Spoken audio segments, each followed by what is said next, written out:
And hello everyone. Oh, no, let's see. My microphone, yes, it's working. Sorry about that. I wasn't sure that my microphone was working properly. I hope everyone's having a lovely day today. Ah, yeah, and we are back to reading more Jane Eyre. I know that last time it was quite the eventful read because things got spicy and then things have gotten a little bit more wild lately. Like, for example, Jane found out that she is the cousin of both John and, I can't remember, Mary and Diana. She found out that they're cousins, and she also found out that she had inherited the entire fortune of her long lost uncle. Well, not quite long lost, he always kind of existed, she just hadn't really known about him quite yet. She thought that everyone in her family, her actual blood family, was dead or didn't care. And he finally heard about her and left her his whole fortune when he passed away. It's sad that she never got to properly meet him, but what can you do? The world works in mysterious ways, and as unfortunate as it is that she never met him, she still ended up benefiting from his existence because she decided that the massive fortune that he had left her would be split among her and her cousins because all she wanted was a family. And it was very cute. It's very cute indeed. And now, John and I believe all of them are, well, Jane is living in the old manor that John closed up because he didn't want to live there. And yeah.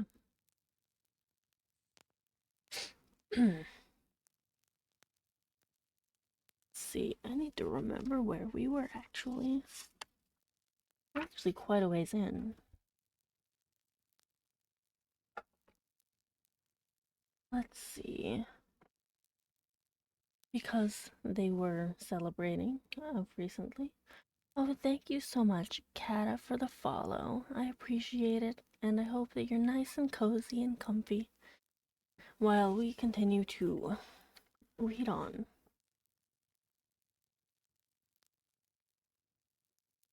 Let's see. I'm gonna read a couple of paragraphs behind just to make sure that we all have kind of a bearing.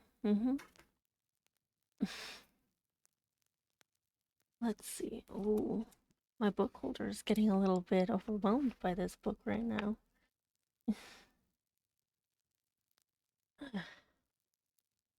As our mutual happiness, i.e., Diana's, Mary's, and mine, settled into a quieter character, and we resumed our usual habits and regular studies, St. John stayed more at home.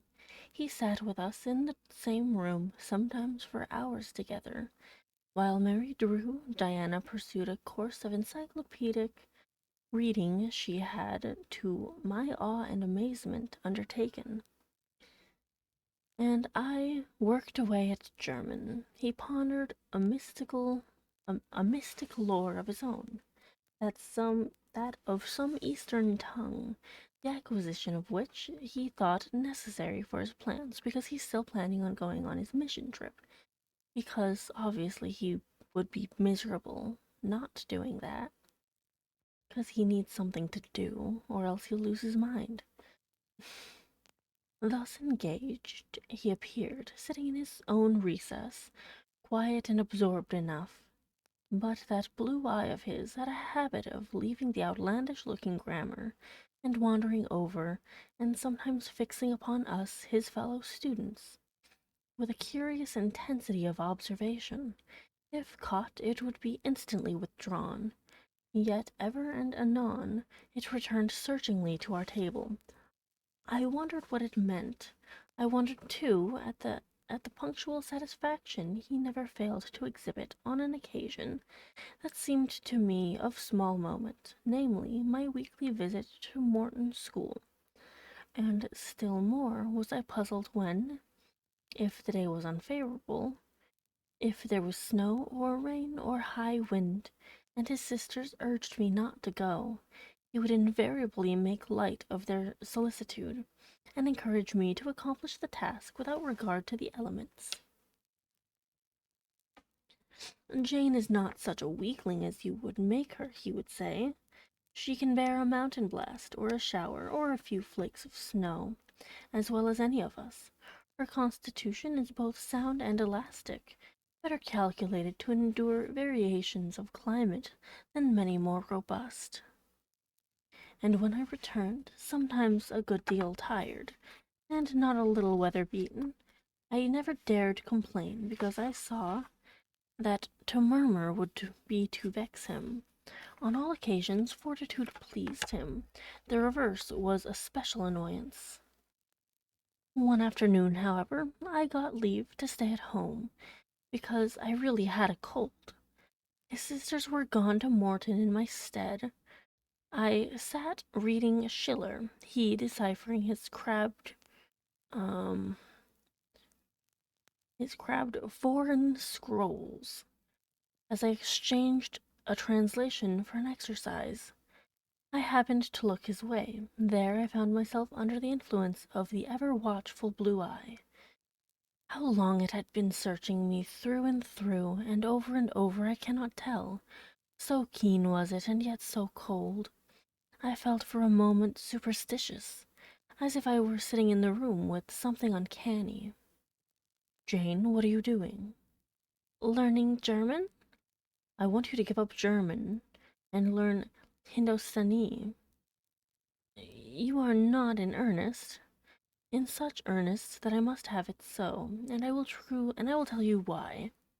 He then went on to explain that Hindostani, I don't know, um, was the language he was himself at present studying, that, as he advanced, he was apt to forget the commencement, that it would assist him greatly to have a pupil with whom he might again and again go over the elements, and so fix them thoroughly in his mind; that his choice had hovered for some time between me and his sisters, but that he had fixed on me because he saw I could sit at a task the longest of the three.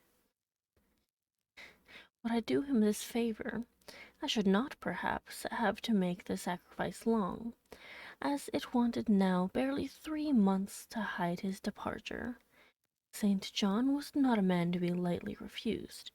You felt that every impression made on him, either for pain or pleasure, was deep-graved and permanent. I consented. When Diana and Mary returned, the former found her scholar transferred from her to her brother. She laughed, and both she and Mary agreed that St. John should never have persuaded them to such a step. He answered quietly, "I know it."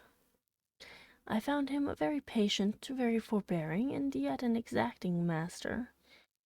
He expected me to do a great deal, and when I fulfilled his expectations, he, in his own way, fully testified his approbation. That's his appreciation, essentially. By degrees, he acquired a certain influence over me that took away my liberty of mind. His praise and notice were more restraining than his indifference. I could no longer talk or laugh freely when he was by, because a tiresomely importunate instinct reminded me that vivacity, at least in me, was distasteful to him.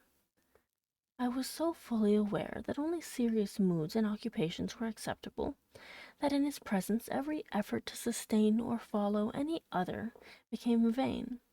I fell under a freezing spell. When he said go, I went. Come, I came. Do this, I did it. But I did not love my servitude. I wished many a time he had continued to neglect me. Oh.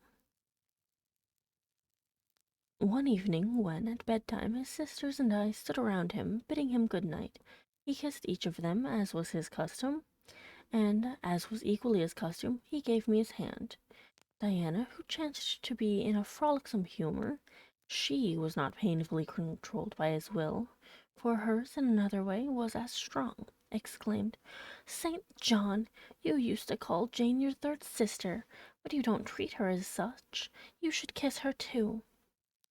She pushed me towards him. I thought Diana very provoking, and felt uncomfortably confused. And while I was thus thinking and feeling, St. John bent his head. His Greek face was brought to a level with mine. His eyes questioned my eyes piercingly. He kissed me. There was no such things as markable kisses or ice kisses, as marble kisses or ice kisses. Or I should say my oh my god. This is a rough word right now. Ecclesiastical. There we go, ecclesiastical. Cousin's salute belonged to one of these classes. But there may be experiment kisses, and his was an experiment kiss. When given, he viewed me to learn the result. It was not striking. I am sure I did not blush. Perhaps I might have turned a little pale, for I felt as if this kiss were a seal affixed to my fetters. He never omitted the ceremony afterwards, and the gravity and quiescence with which I underwent it seemed to invest it for him with a certain charm. Don't date your cousins, everyone. This is just a random PSA from me. Don't date your cousins. Don't fall in love with your cousins. Please stop. I'm very concerned that that is the direction that this is going, and I don't like it. Anyway, as for me, I daily wished more to please him, but to do so I felt daily more and more that I must disown half my nature, stifle half my faculties, wrest my tastes from their original bent, force myself to the adoption of pursuits for which I had no natural vocation. He wanted to train me to an elevation I could never reach. It racked me hourly to aspire to the standard he uplifted. The thing was as impossible as to mold my irregular features to his correct and classic pattern, to give my changeable green eyes the sea-blue tint and solemn luster of his own.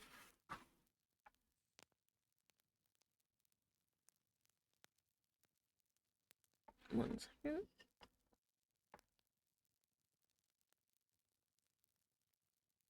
Not his ascendancy alone, however, held me in thrall at present. Of late it had been easy enough for me to look sad. A cankering evil sat at my heart and drained my happiness at its source. The evil of suspense. Perhaps you think I had forgotten Mr. Rochester, reader, amidst these changes of place and fortune. Not for a moment. His idea was still with me, because it was not a vapor sunshine could disperse, nor a sand-traced effigy storms could wash away. It was a name graven on a tablet, fated to last as long as the marble it inscribed. The craving to know what had become of him followed me everywhere. When I was at Morton, I re-entered my cottage every evening to think of that, and now at Moor House I sought my bedroom each night to brood over it. In the course of my necessary correspondence with Mr. Briggs about the will, I had inquired if he knew anything of Mr. Rochester's present residence and state of health, but as St. John had conjectured, he was quite ignorant of all concerning him. I then wrote to Mrs. Fairfax, entreating information on the subject. I had calculated um, with certainty on this step answering my end. I felt sure it would elicit an early answer. I was astonished when a fortnight passed without reply. But when 2 months wore away, and day after day the post arrived and brought nothing for me, I fell prey to the keenest anxiety. A fine spring. Oh, no, wrong. I wrote again. There was a chance of my first letter having missed. Renewed hope followed renewed effort. It shone like the former for some weeks. Then, like it faded, flickered. Not a line, not a word reached me. When half a year wasted in vain expectancy, my hope died out, and then I felt dark indeed. A fine spring shone around me, which I could not enjoy. Summer approached. Diana tried to cheer me. She said I looked ill and wished to accompany me to the seaside. This St. John opposed. He said I did not want dissipation. I wanted employment. My present life was too purposeless. I required an aim, and, I suppose, by way of supplying deficiencies, he prolonged still further my lessons in Hindustani, colonoscopy. I don't know what it means. It's a language. What it I don't know what language it is. I'm so sorry, everyone. I probably keep mispronouncing it. I'm bad. Let's see. And grew more urgent in requiring their accomplishment, and I, like a fool, never thought of resisting him. I could not resist him. One day I had come to my studies in lower spirits than usual. The ebb was occasioned by a poignantly felt disappointment. Hannah had told me in the morning there was a letter for me, and when I went down to take it, almost certain that the long-looked-for tidings were vouchsafed me at last, I found only an unimportant note from Mr. Briggs on business. The bitter check had wrung from me some tears, and now, as I sat poring over the crabbed characters and flourishing tropes of an Indian scribe, my eyes filled again. St. John called me to his side to read. In attempting to do this, my voice failed me. Words were lost in sobs. He and I were the only occupants in the parlor. Diana was practicing her music in the drawing-room. Mary was gardening. It was a very fine May day, clear, sunny, and breezy. My companion expressed no surprise at this emotion, nor did he question me as to its cause. He only said, we will wait a few minutes, Jane, till you are more composed. Oh my. Yeesh. I'm a little bit worried about that. I don't really like St. John. And while I smothered the paroxysm, paroxysm with all haste, he sat calm and patient, leaning on his desk, and looking like a physician watching with the eye of science an expected and fully understood crisis in a patient's malady. Having stifled my sobs, wiped my eyes, um, and muttered something about not being very well that morning, I resumed my task, and succeeded in completing it. St. John put away my books and locked his desk, and said, "Now, Jane, you shall take a walk, and with me. I will call Diana and Mary. No, I want only one companion this morning, and that must be you. Put on your things, go out by the kitchen door, take the road towards the head of Marsh Glen. I will join you in a moment. I'm gonna double check something really fast. It's a chill stream day, so we are letting it be chill and streamy.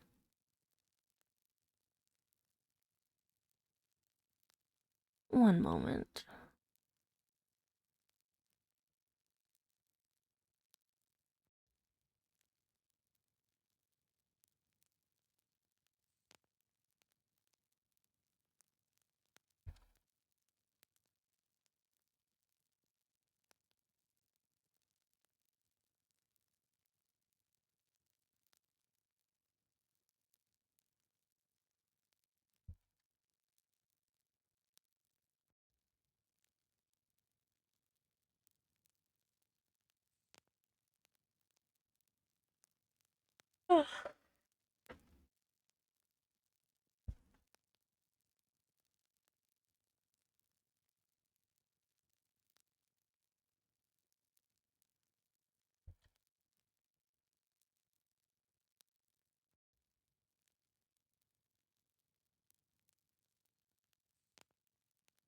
See, they're gonna go on a walk. I wonder what's gonna happen. I'm actually quite concerned. I don't know what John's deal is, you know?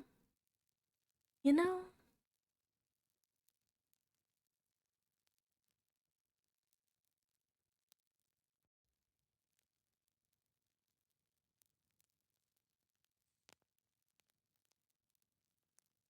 Uh, let's see.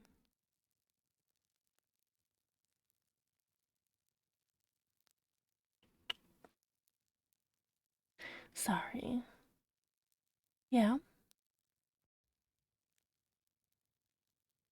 What's up?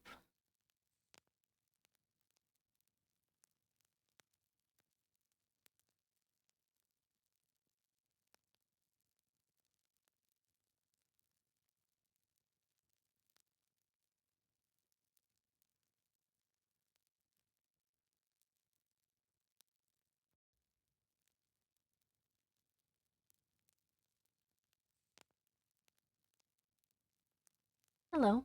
Welcome in. How are you doing today?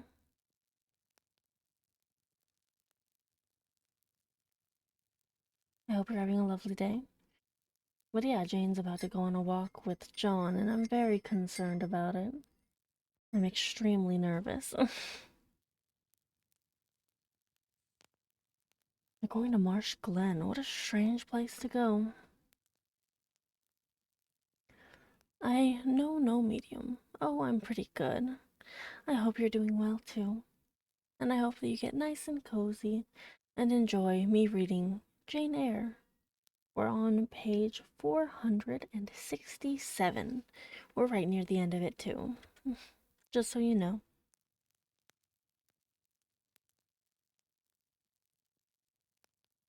One second, I have to ban someone from my server.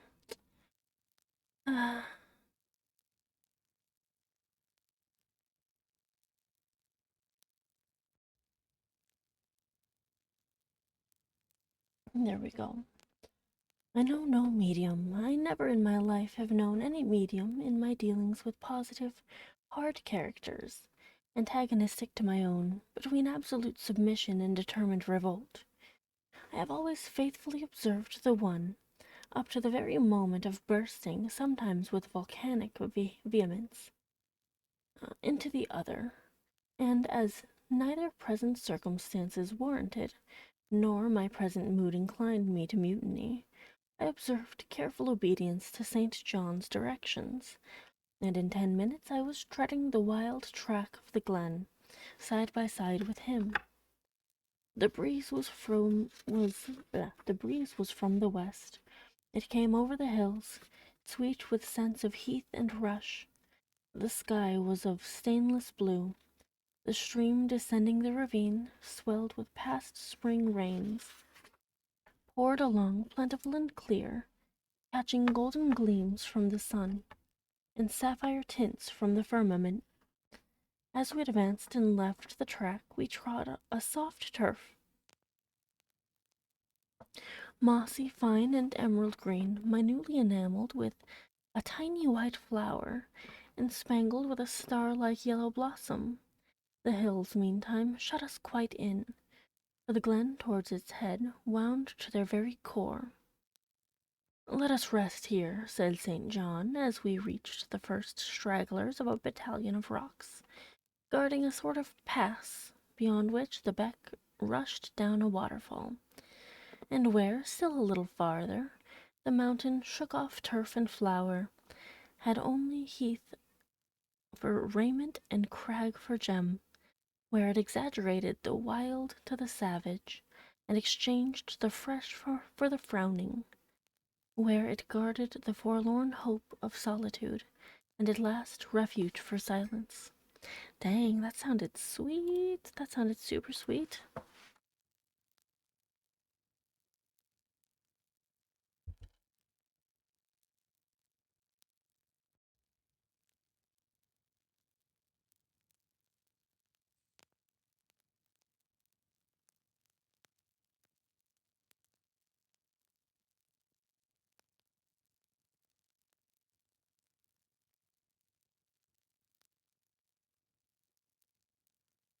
There we go.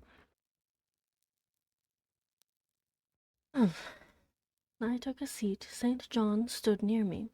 He looked up the pass and down the hollow. His glance wandered away with the stream, and returned to traverse the unclouded heaven which colored it. He removed his hat, let the breeze stir his hair and kiss his brow. He seemed in communion with the genius of the haunt. With his eye he bade farewell to something. "And I shall see it again," he said aloud, "in dreams when I sleep by the Ganges? I don't know. And again in a more remote hour, when another slumber overcomes me, on the shore of a darker stream." Such strange words of a strange love. An austere patriot's oh my god, I keep butchering this sentence for some reason. An austere patriot's passion for his fatherland. He sat down. For half an hour we never spoke, neither he to me nor I to him. That interval passed. He recommenced. "Jane, I go in 6 weeks. I have taken my berth in an East Indiaman which sails on the 20th of June. "God will protect you, for I have undertaken his work," I answered. "Yes," said he, "there is my glory and joy. I am the servant of an infallible master. I am not going out under human guidance, subject to the defective laws and erring control of my feeble fellow worms." Ah, don't call people worms. That's mean. That's rude, John.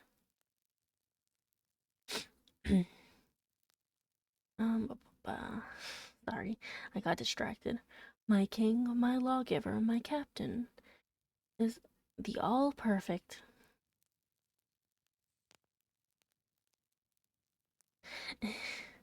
Yeah, no, so I am reading Jane Eyre.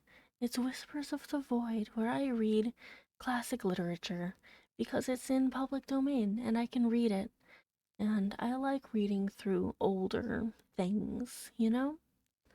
I like experiencing some of the like foundational books of everything that we have in this day and age, basically.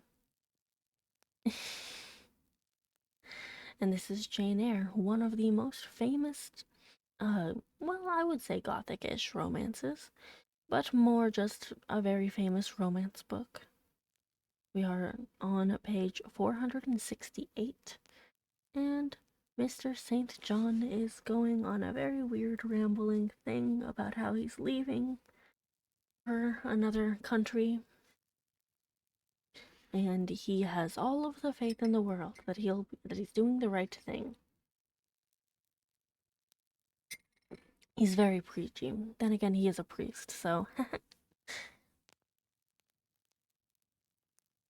let's see. "It seems strange to me that all round me do not burn to enlist under the same banner, to join in the same enterprise."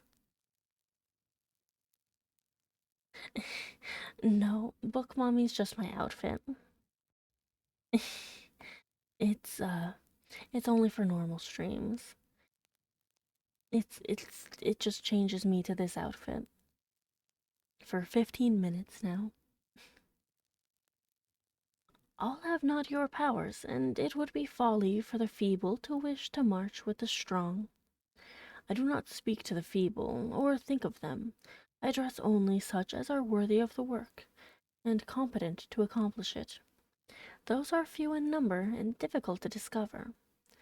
You say truly, but when found, it is right to stir them up, to urge and exhort them to the effort, to show them what their gifts are and why they were given.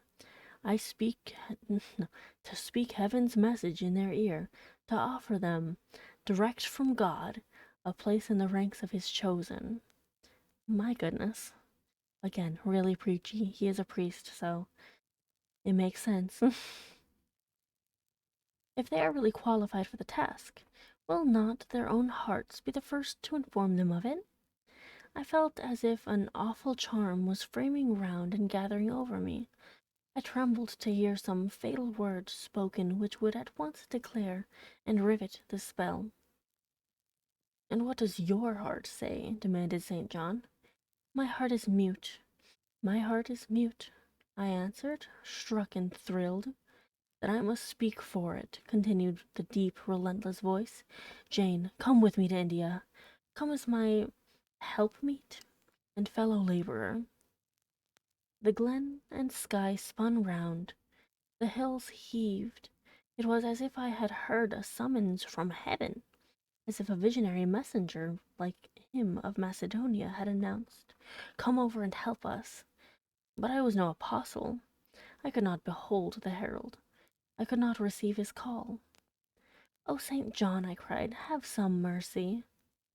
I appealed to one who, in the discharge of what he believed his duty, knew neither mercy nor remorse.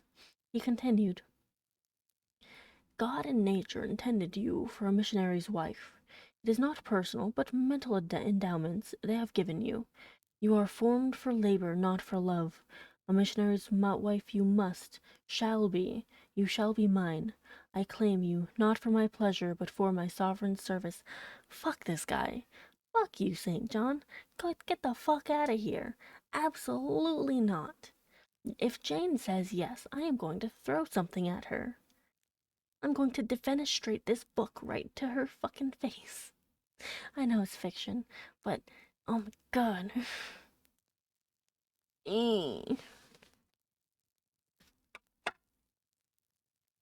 I am not fit for it. I have no vocation. He had calculated on these first objections. He was not irritated by them.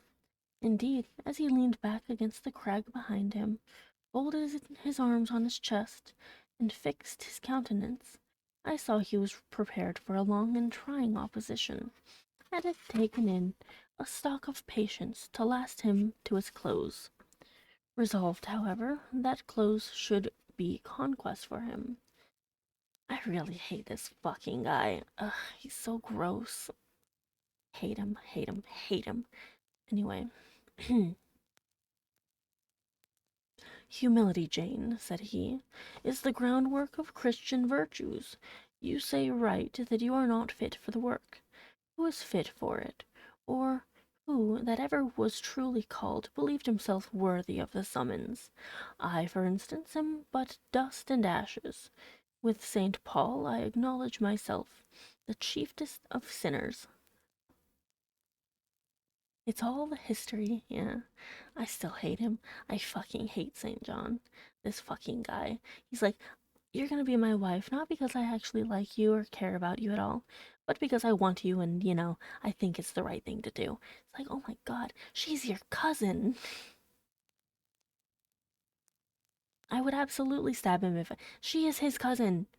She's his cousin. They are cousins. Stop.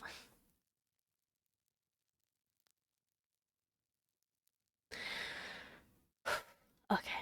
I'm calm. I'm calm. Everything's fine. I'm just gonna take a quick sip of my tea.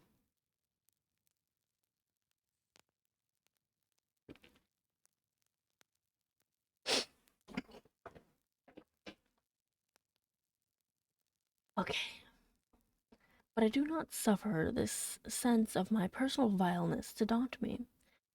I know my leader, that he is just as well as mighty, and while he has chosen a feeble instrument to perform a great task, he will, from the boundless stores of his providence, supply the inadequacy of the means to the end. Think like me, Jane, trust like me. It is the rock of ages I ask you to lean on. Do not doubt, but it will bear the weight of your human weakness. Um, Haima, this is Britain. This is this is like this like they went to London. They didn't really go to London, but it's Britain. Also, I still just I don't know, man. I think we need to keep our I think we need to keep things pretty diverse as a species, you know? Mixing and matching. I don't know. It's like dogs. Mutts are the healthiest dogs. Purebreds get really weird because people start breeding them with their, like, family. It's fair. And then there's this whole, like, bottleneck that ends up happening if you allow for that to happen too much. It's a genetic bottleneck that kind of messes everything up a little bit.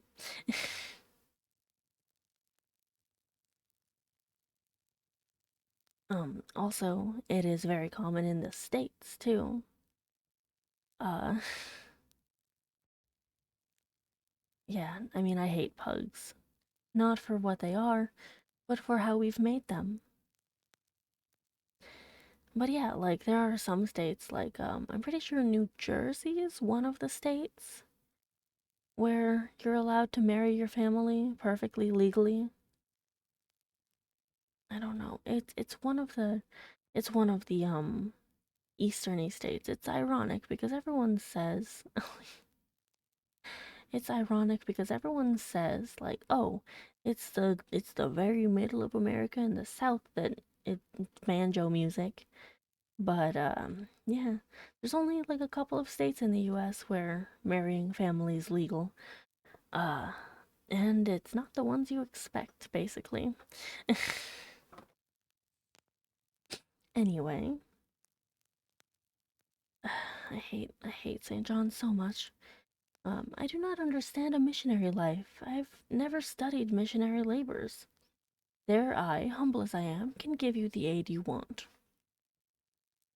I can set you your task from hour to hour, stand by you always.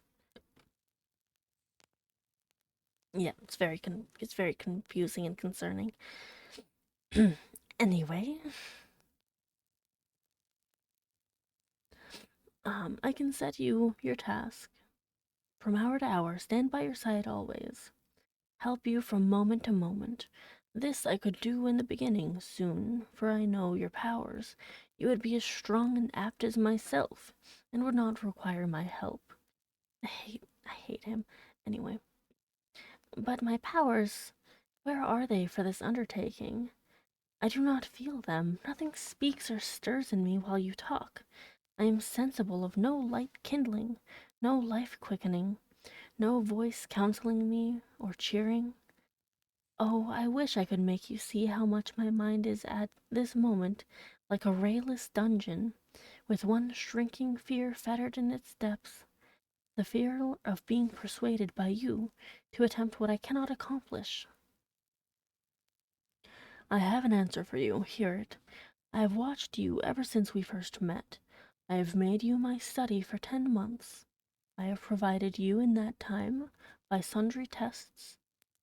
And what have I seen and elicited? In the village school, I found you could perform well, punctually, uprightly, labor uncongenial to your habits and inclinations. I saw you could perform it with capacity and tact.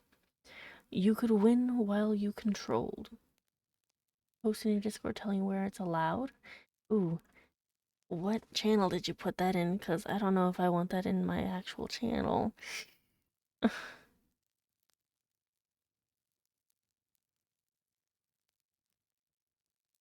Okay, I might.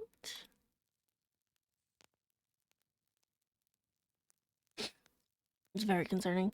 Anyway, anyway,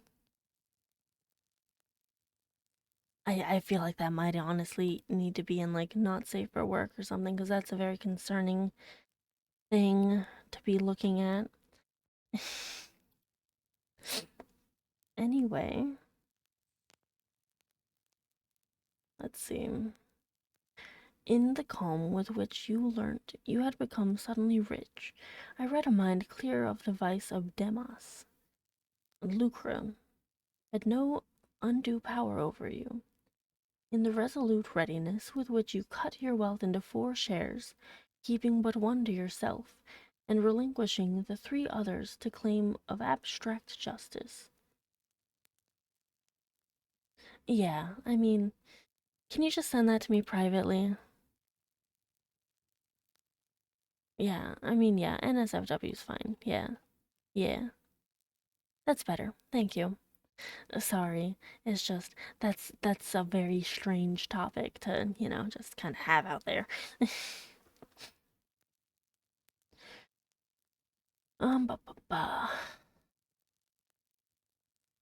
And relinquishing the three others to the claim of abstract justice, I recognized a soul that reveled in the flame and excitement of his sacrifice.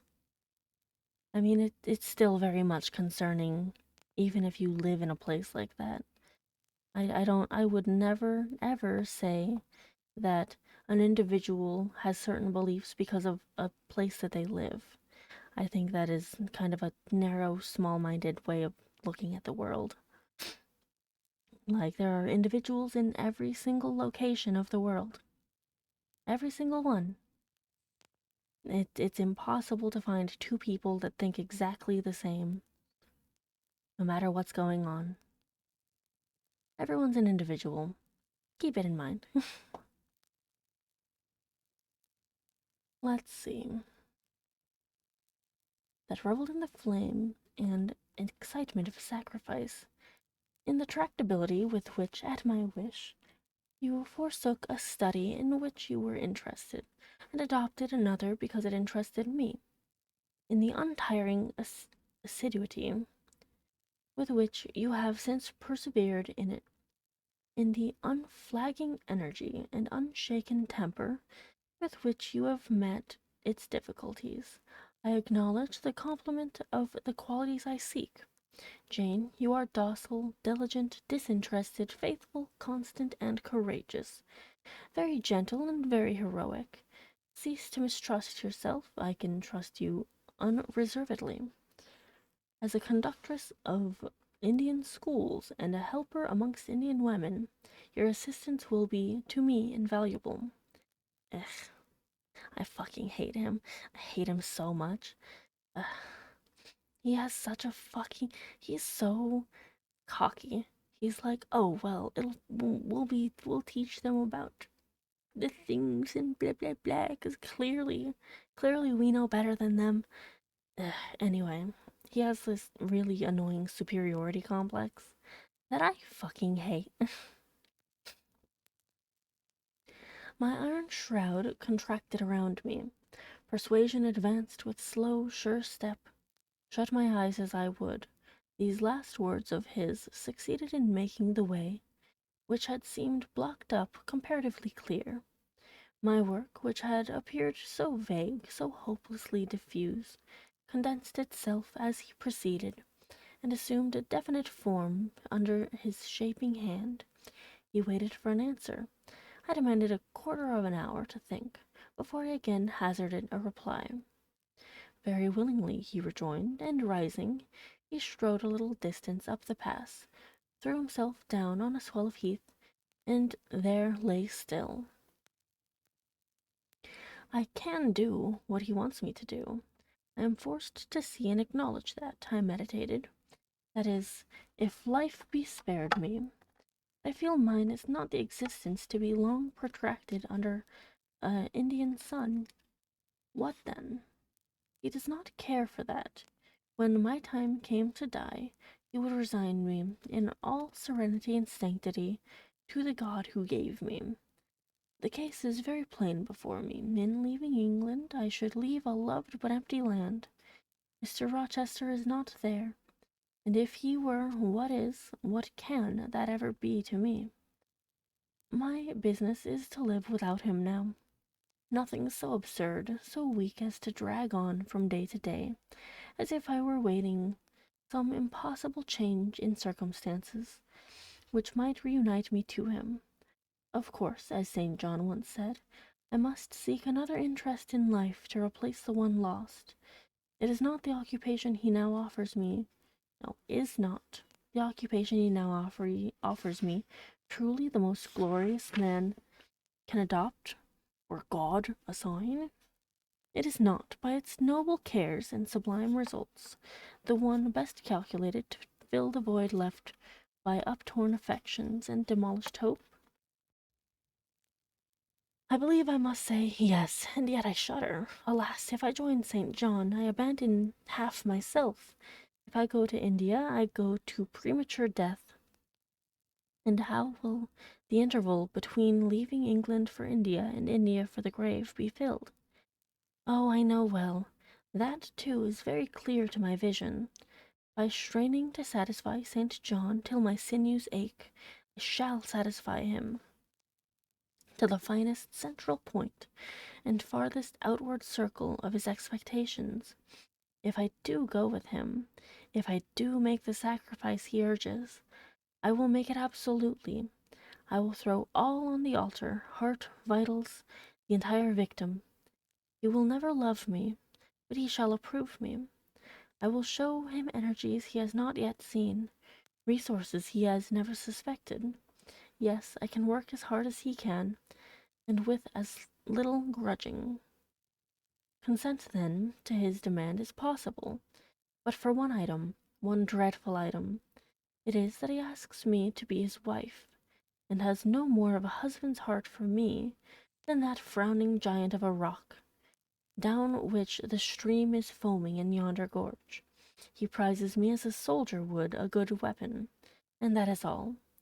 Unmarried to him, this would never grieve me, but can I let him complete his calculations, coolly put into practice his plans, go through the wedding ceremony? Can I receive from him the bridal ring, endure all the forms of love, which I doubt not he would scrumptiously observe, and know that the spirit was quite absent? Can I bear the consciousness that every endearment he bestows is a sacrifice made on principle? No, such a martyrdom would be monstrous. I will never undergo it. As his sister, I might accompany him, not as his wife. I will tell him so. Good. I looked towards the knoll. There he lay, still as a prostrate column, his face turned to me, his eye beaming watchful and keen. He started to his feet and approached me. I'm ready to go to India if I may go free. Your answer requires a commentary, he said. It is not clear. You have hitherto been my adopted brother, I your adopted sister. Let us continue as such. You and I had better not marry. He shook his head. Adopted fraternity will not do in this case. If you were my real sister, it would be different. I should take you and seek no wife. But as it is, either our union must be consecrated and sealed by marriage, or it cannot exist. Practical obstacles oppose themselves to any other plan. Do you not see it, Jane? Consider a moment. Your strong sense will guide you. I hate him so much. I did consider, and still my sense, such as it was, directed me only to the fact that we did not love each other as man and wife should, and therefore it inferred we ought not to marry. I said so. St. John, I returned, I regard you as a brother, you, me as a sister. So let us continue. We cannot, he answered with short, sharp determination. It would not do. You have said you will go with me to India. Remember, you have said that. Conditionally. Well, to the main point. The departure with me from England, the cooperation with me in my future labors. You do not object. You have already as good as put your hand to the plough. You are too consistent to withdraw it. You have but one end to keep in view, how the work you have undertaken can best be done. Simplify your complicated interests, feelings, thoughts, wishes, aims. Merge all considerations in one purpose, that is, to fulfilling with effect, I'm getting jumbled up because I fucking hate this man. Okay. Condense everything down, merge all considerations in one purpose, that of fulfilling with effect, with power, the mission of your great master. To do so, you must have a coadjutor, not a brother. That is a loose tie, but a husband. I, too, do not want a sister. A sister might any day be taken from me. I want a wife, the sole helpmeet I can influence efficiently in life, and retain absolutely till death. It sounds like his wife would kind of be like a slave. That sounds really shit. I'm going to punch Jane in the face if she accepts. I'm genuinely going to punch her in the face.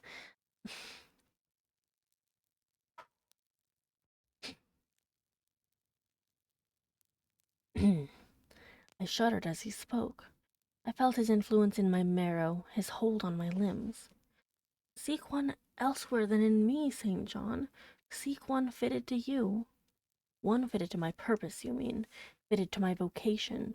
Again I tell you, it is not the insignificant private individual, the mere man, with the man's selfish senses, I wish to mate. It is the missionary. This feels so gross. I fucking hate this. Okay. And I will give the missionary my energies. It is all he wants, but not myself. That would be only adding the husk and shell to the kernel. For them he has no use. I retain them. You cannot. You ought not. Do you think God will be satisfied with half oblation? Will he accept a mutilated sacrifice? It is the cause of God I advocate. It is under his standard I enlist you. I cannot accept on his behalf a divided allegiance. It must be entire. Oh, I will give my heart to God, I said. You do not want it. I love the sass she's given him. I will not swear, reader, that there was not something of repressed sarcasm both in the tone in which I uttered this sentence and in the feeling that accompanied it. I had silently feared St. John till now, because I had not understood him. He had held me in awe because he had held me in doubt. How much of him was saint, how much mortal, I could not heretofore tell, but revelations were being made in this conference. The analysis of his nature was proceeding before my eyes. I saw his fallibilities. I comprehended them. I understood that, sitting there where I did, on the bank of heath, and with that handsome form before me, I sat at the feet of a man carrying his eye. The veil fell from his hardness and despotism. Having felt in him the presence of these qualities, I felt his imperfection and took courage. I was with an equal, one with whom I might argue, one whom, if I saw good, I might resist. He was silent after I had uttered the last sentence, and I presently risked an upward glance at his countenance. His eye, bent on me, expressed at once stern surprise and keen inquiry.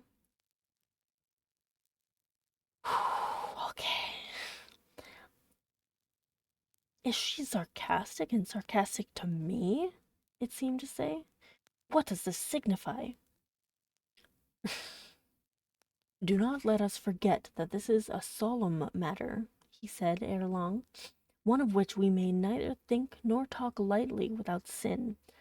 I trust, Jane, you are in earnest when you say you will serve your heart to God. It is all I want. Once wrench your heart from man, and fix it on your Maker. The advancement of that Maker's spiritual kingdom on earth will be your chief delight and endeavor. You will be ready to do at once whatever furthers that end. You will see what impetus would be given to your efforts and mine by our physical and mental union in marriage. The only union that gives a character of permanent conformity to the destinies and designs of human beings, and passing over all minor caprices, all trivial difficulties and delicacies of feeling, all scruple about the degree, kind, strength, or tenderness of mere personal inclination, you will hasten to enter into that union at once. Shall I said briefly, and I looked at his features, beautiful in their harmony, but strangely formidable in their severity, at his brow, commanding but not open, at his eyes bright and deep and searching, but never soft, at his tall, imposing figure, and fancied myself, in idea, his wife. Oh, it would never do. As his curate, his comrade, all would be right. I would cross oceans with him in that capacity, toil under eastern suns, in Asian deserts, with him in that office, admire and emulate his courage and devotion and vigor, accommodate quietly to his masterhood, smile undisturbed at his uneradicable ambition, discriminate the Christian from the man, profoundly esteem the one and freely forgive the other. I should suffer often, no doubt, attached to him only in this capacity. My body would undergo a rather stringent yoke, but my heart and mind would be free. I should still have my unblighted self to turn to, my natural unenslaved feelings with which to communicate in moments of loneliness. There would be recesses in my mind which would be only mine, to which he never came, and sentiments growing there, fresh and sheltered, which his austerity could never blight, nor his measured warrior march trample down. But as his wife, at his side always, and always restrained and always checked, forced to keep the fire of my nature continually low, to compel it to burn inwardly and never utter a cry, though the imprisoned flame consumed vital after vital, this would be unendurable. Yeah. St. John, I exclaimed, when I had got so far in my meditation. Well, he answered icily, I repeat, I freely consent to go with you as your fellow missionary, but not as your wife. I cannot marry you and become part of you. A part of me you must become, he answered steadily. Otherwise the whole bargain is void. How can I, a man not yet 30, take out with me to India a girl of 19, unless she be married to me? How can we be forever together, sometimes in solitudes, sometimes amidst... Wow. Not gonna... Sometimes in solitude, sometimes in not ideal places. And unwed. Very well, I said shortly. Under the circumstances, quite as well as if I were either your real sister or a man and a clergyman like yourself. It is known that you are not my sister. I cannot introduce you as such. To attempt it would be to fasten injurious suspicions on us both. And for the rest, though you have a man's vigorous brain, you have a woman's heart, and it would not do. Fuck this guy. Okay, anyway. It would do, I affirmed with some disdain. Perfectly well. I have a woman's heart, but not where you are concerned. For you I have only a comrade's constancy, a fellow soldier's frankness, fidelity, fraternity, if you like, a Nephite's respect and submission to his hierophant. Nothing more, don't fear. It is what I want, he said, speaking to himself. It is just what I want. And there are obstacles in the way. They must be hewn down. Jane, you would not repent marrying me. Be certain of that. We must be married. I repeat it, there is no other way, and undoubtedly enough of love would follow upon the marriage to render the union right even in your eyes. No, it is not enough. Fuck you. Okay, sorry. I scorn your idea of love, I could not help but saying as I rose up and stood before him, leaning my back against the rock. I scorn the counterfeit sentiment you offer. Yes, St. John, and I scorn you when you offer it. Yeah, fuck this guy. He looked at me fixedly, compressing his well-cut lips while he did so. Whether he was incensed or surprised or what, it was not easy to tell. He could command his countenance thoroughly.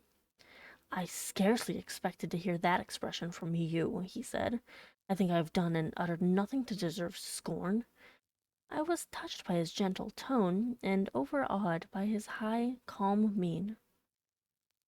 Forgive me the words, St. John, but it is your own fault that I have been roused to speak so unguardedly.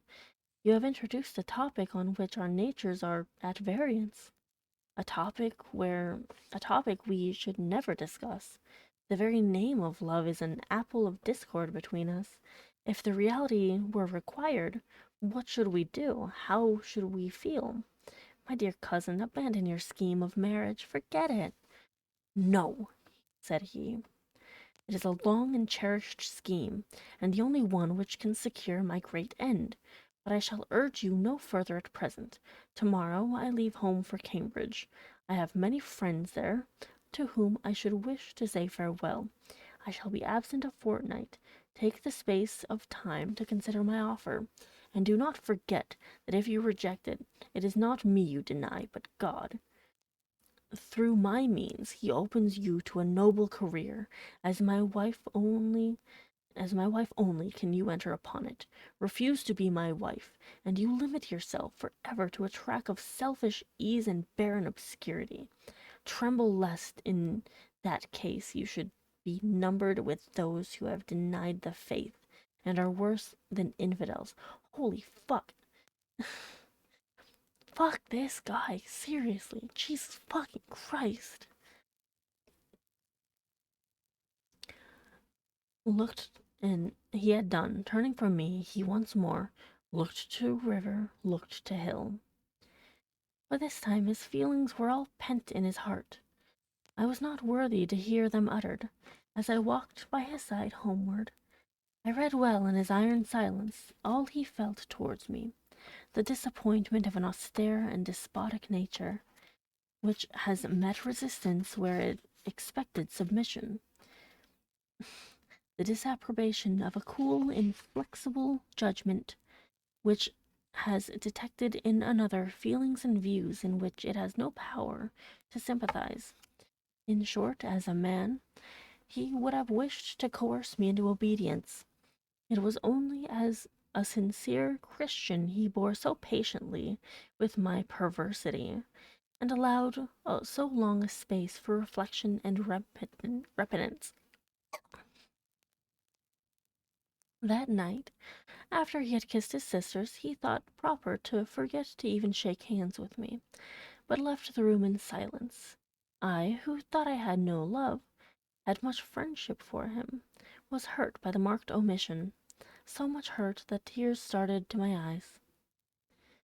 "I see you and St. John have been quarrelling, Jane," said Diana, "during your walk on the moor. But go after him. He is now lingering in the passage expecting you. He will make it up." I have not much pride under such circumstances. I would always rather be happy than dignified, and I ran after him. He stood at the foot of the stairs. "Good night, St. John," said I. "Good night, Jane," he replied calmly. "Then shake hands." What a cold, loose touch he impressed on my fingers. He was deeply displeased by what had occurred that day. Cordiality would not warm, nor tears move him. No happy reconciliation was to be had with him, no cheering smile or generous word. But still the Christian was patient and placid, and when I asked him if he forgave me, he answered that he was not in the habit of cherishing the remembrance of vexation, that he had nothing to forgive, not having been offended. He is absolutely fucking offended. How dare he be like, I'm not even bothered, I don't even care. It's fine.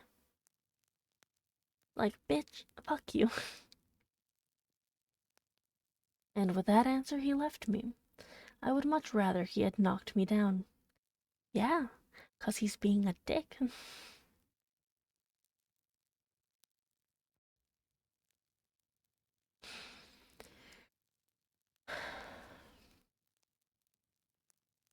I'm going to take a sip of my tea because I read the first sentence of the next chapter and I'm not here for this, so I'm upset.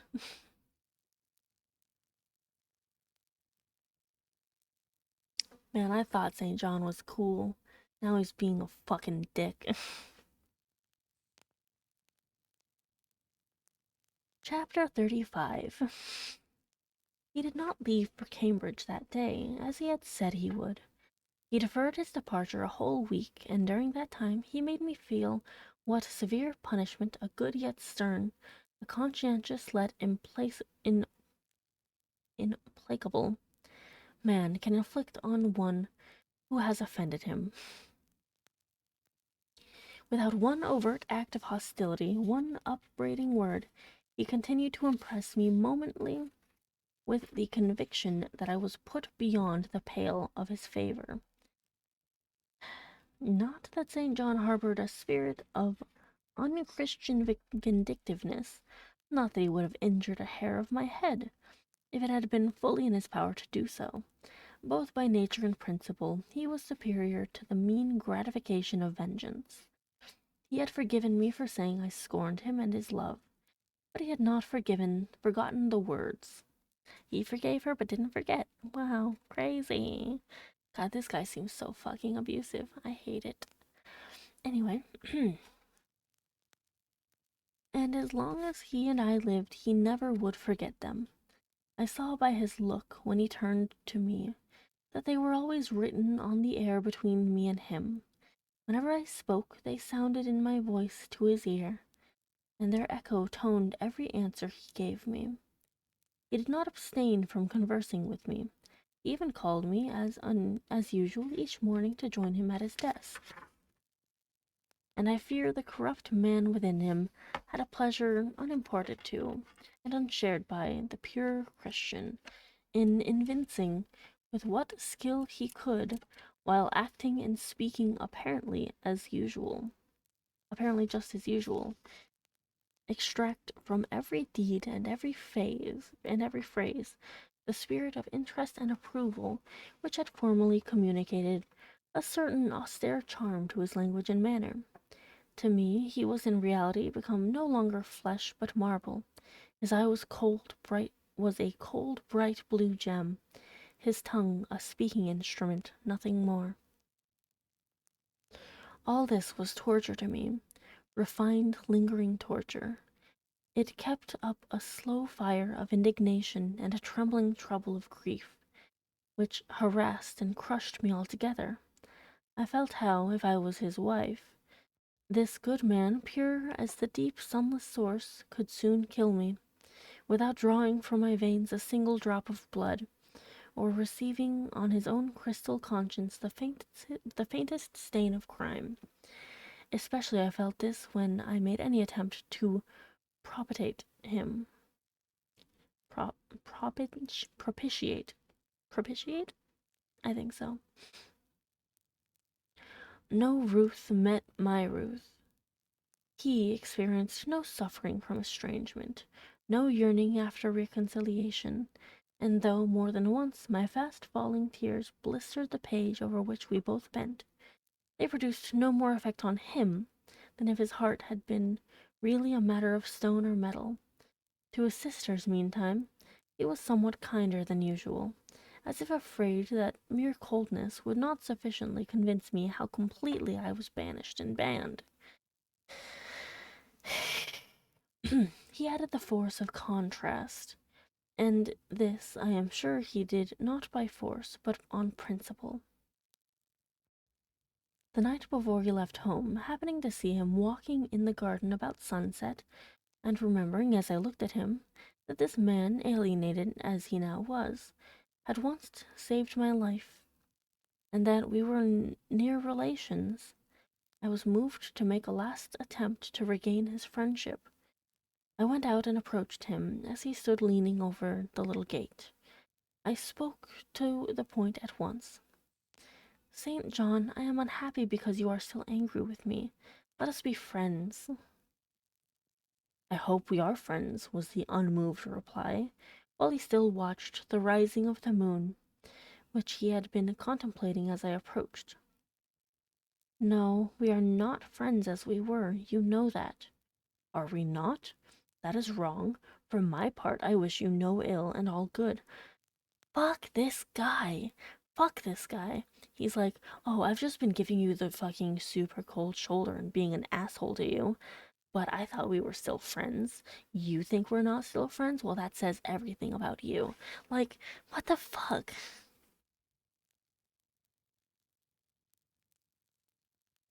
I hate him. I hate him so much. I believe you, St. John, for I am sure you are incapable of wishing anyone ill. But as I am your kinswoman, I should desire somewhat more affection than that sort of general philanthropy you extend to mere strangers. Of course you had. Of course, he said. Your wish is reasonable, and I am far from regarding you as a stranger. This, spoken in a cool, tranquil tone, was mortifying and baffling enough. Had I attended the suggestions of pride and ire, I should immediately have left him. But something worked within me more strongly than those feelings could. I deeply venerated my cousin's talent and principle. His friendship was of value to me. To lose it tried me severely. I would not so soon relinquish the attempt to reconquer it. Must we part in this way, St. John? And when you go to India, will you leave me so?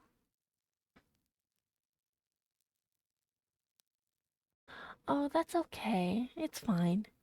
I'm just reading the book still.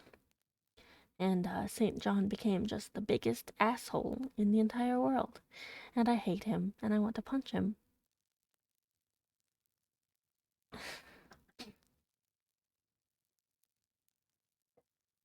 Must we part in this way, St. John?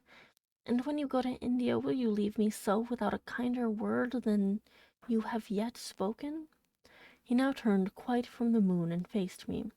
When I go to India, Jane, will I leave you? What? Do you not go to India? He's gaslighting her so hard. I fucking hate him. You said I could not unless I married you. And you will not marry me. You adhere to that resolution? Reader, do you know, as I do, what terror those cold people can put into the ice of their questions? How much of the fall of the avalanche is in their anger? Of the breaking up of the frozen sea in their displeasure? No, St. John, I will not marry you. I adhere to my resolution. The avalanche had shaken and slid a little forward, but it did not yet crash down. Once more, why this refusal? He asked. Formerly, I answered, because you did not love me. Now I reply, because you almost hate me. If I were to marry you, you would kill me. You are killing me now. His lips and cheeks turned white, quite white. I should kill you? I am killing you? Your words are such as ought not to be used. Violent, unfeminine, and untrue. They betray an unfortunate state of mind. They merit severe reproof. They would seem inexcusable, but that it is the duty of man to forgive his fellow, even until 77 times. I had finished the business now. While earnestly wishing to erase from his mind the trace of my former offense, I stamped on that tenacious surface another far deeper impression. I had burnt it in. Now you will indeed hate me, I said. It is useless to attempt to conciliate you. I see I have made an eternal enemy of you. A fresh wrong did these words inflict, the worse, because they touched on the truth. That bloodless lip quivered to a temporary spasm.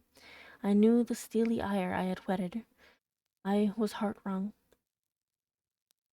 You utterly misinterpret my words, I said, at once seizing his hand. I have no intention to grieve or pain you. Indeed, I have not. Most bitterly he smiled. Most decidedly he withdrew his hand from mine.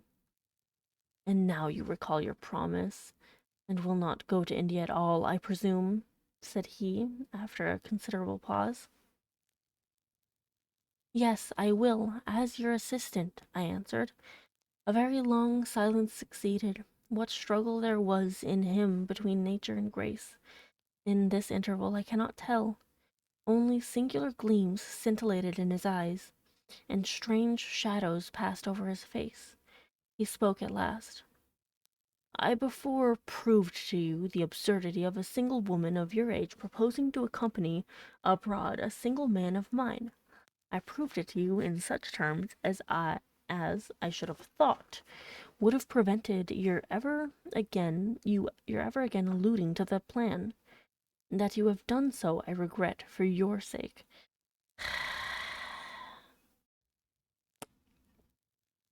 I interrupted him. Anything like a tangible reproach gave me courage at once. Keep to common sense, St. John. You are verging on nonsense. You pretend to be shocked by what I have said. You are not really shocked, for, with your superior mind, you cannot be either so dull or so conceited as to misunderstand my meaning. I say again, I will be your curate, if you like, but never your wife. Again he turned lividly pale, but, as before, controlled his passion perfectly. He answered emphatically but calmly, "A female curate who is not my wife would never suit me. With me, then, it seems you cannot go, but if you are sincere in your offer, I will, while in town, speak to a married missionary whose wife needs a coadjutor. Coadjutor? I don't know. Your own fortune will make you independent of the society's aid, and thus you may still be spared the dishonor of breaking your promise and deserting the band you engaged to join." Now I never had, as the reader knows, either given any formal promise or entered into any engagement. And this language was all much too hard and much too despotic for the occasion. I replied, "There is no dishonor, no breach of promise, no desertion in this case. I am not under the slightest obligation to go to India, especially with strangers. With you I would have ventured much, because I admire, confide in, and, as a sister, I love you. But I am convinced that, go when and with whom I would, I should not live long in that climate." "Ah, you are afraid of yourself," he said, curling his lip. "I am.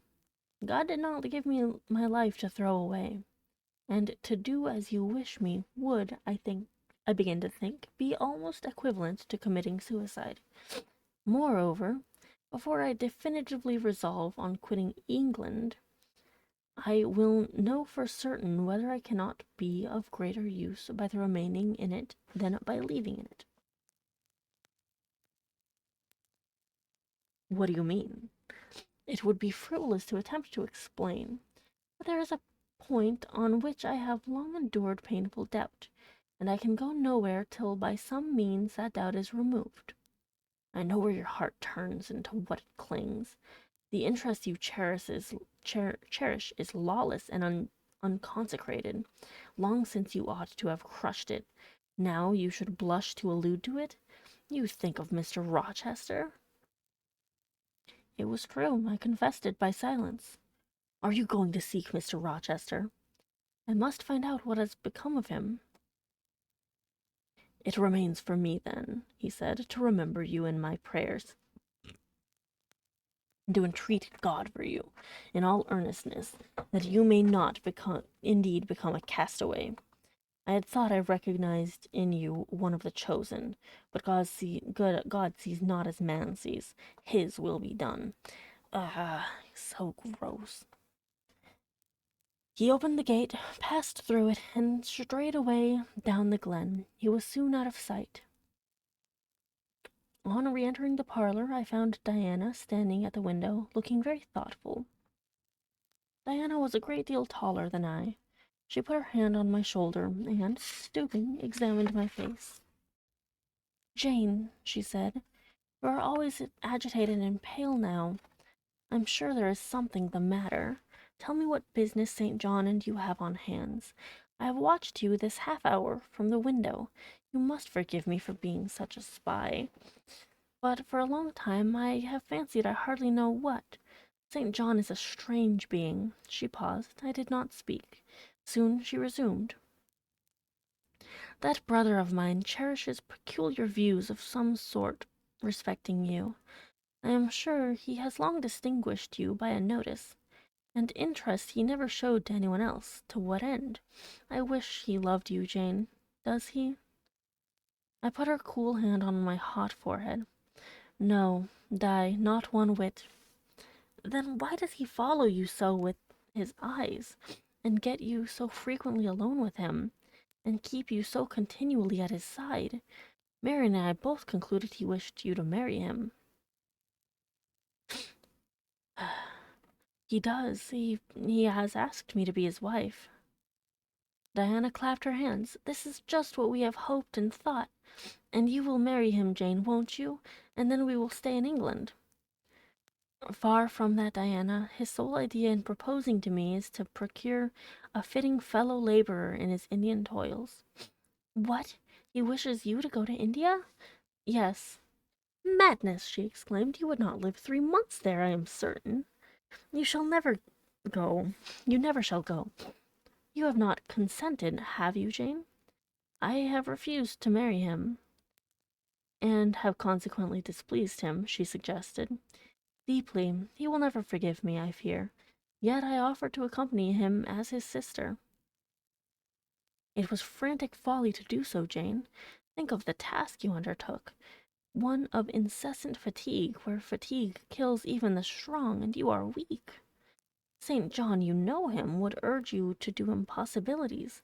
With him there would be no permission to rest during the hot hours, and unfortunately I have noticed, whatever he exacts, you force yourself to perform. I am astonished you found courage to refuse his hand. You do not love him, then, Jane? Not as a husband.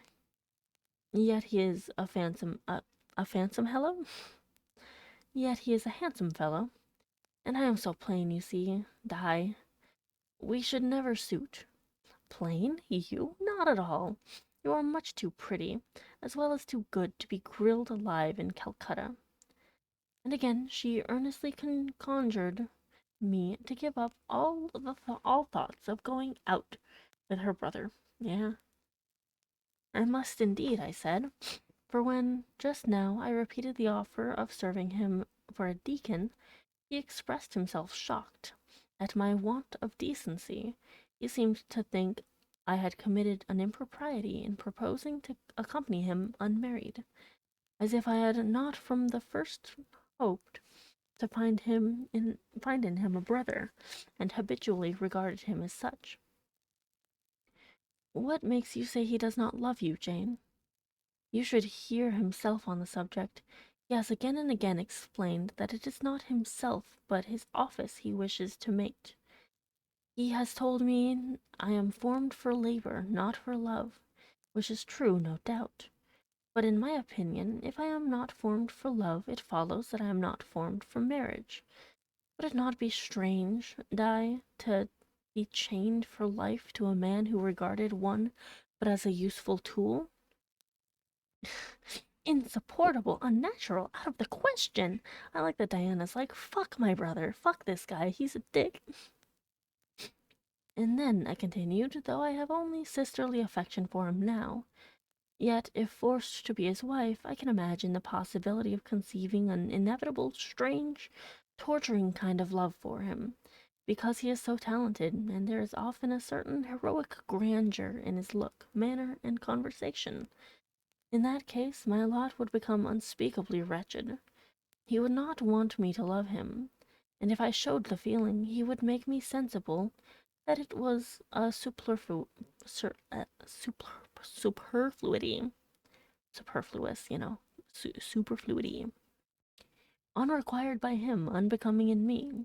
I know he would. And yet St. John is a good man, said Diana. He is a good and a great man, but he forgets, pitilessly, the feelings and claims of little people, in pursuing his own large views. It is better, therefore, for the insignificant to keep out of his way, lest in his progress he should trample them down. Here he comes. I will leave you, Diana.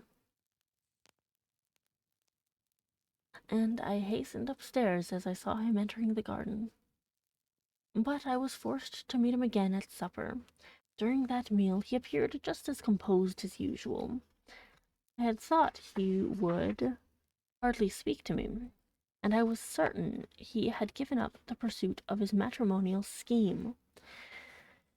The sequel showed I was mistaken on both points. He addressed me precisely in his ordinary manner, or what had of late been his ordinary manner, one scrupulously polite, No doubt he had invoked the help of the Holy Spirit to subdue the anger I had aroused in him, and now believed he had forgiven me once more. He hasn't, though, because he keeps holding it over her head, and keeps treating her like shit.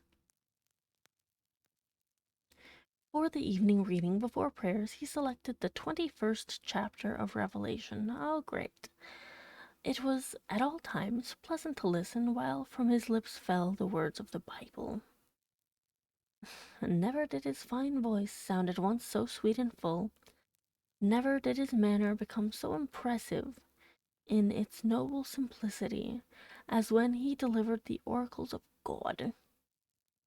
And tonight that voice took a more solemn tone, that manner a more thrilling meaning, as he sat in the midst of his household circle, the May moon shining in through the uncurtained window, and rendering almost unnecessary the light of the candle on the table.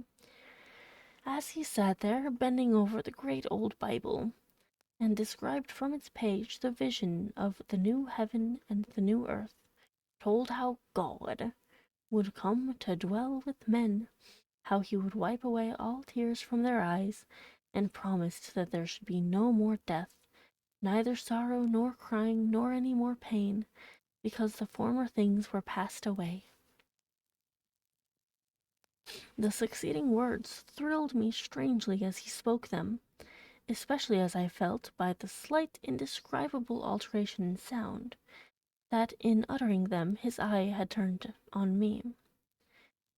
He that overcometh shall inherit all things, and I will be his God, and he shall be my son. But was slowly, distinctly read, the fearful and unbelieving, etc., shall have their part in the lake which burneth with fire and brimstone, which is the second death. Ugh. This is hard for me to read, actually. It's very difficult. I don't like this at all. I hate this, actually. Actively.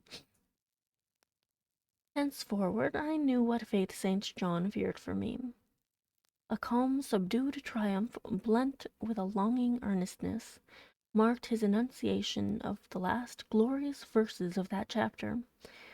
The reader believed his name was already written in the Lamb's book of life, and he yearned after the hour which should admit him to the city to which the kings of the earth bring their glory and honor, which has no need of sun or moon to shine in it,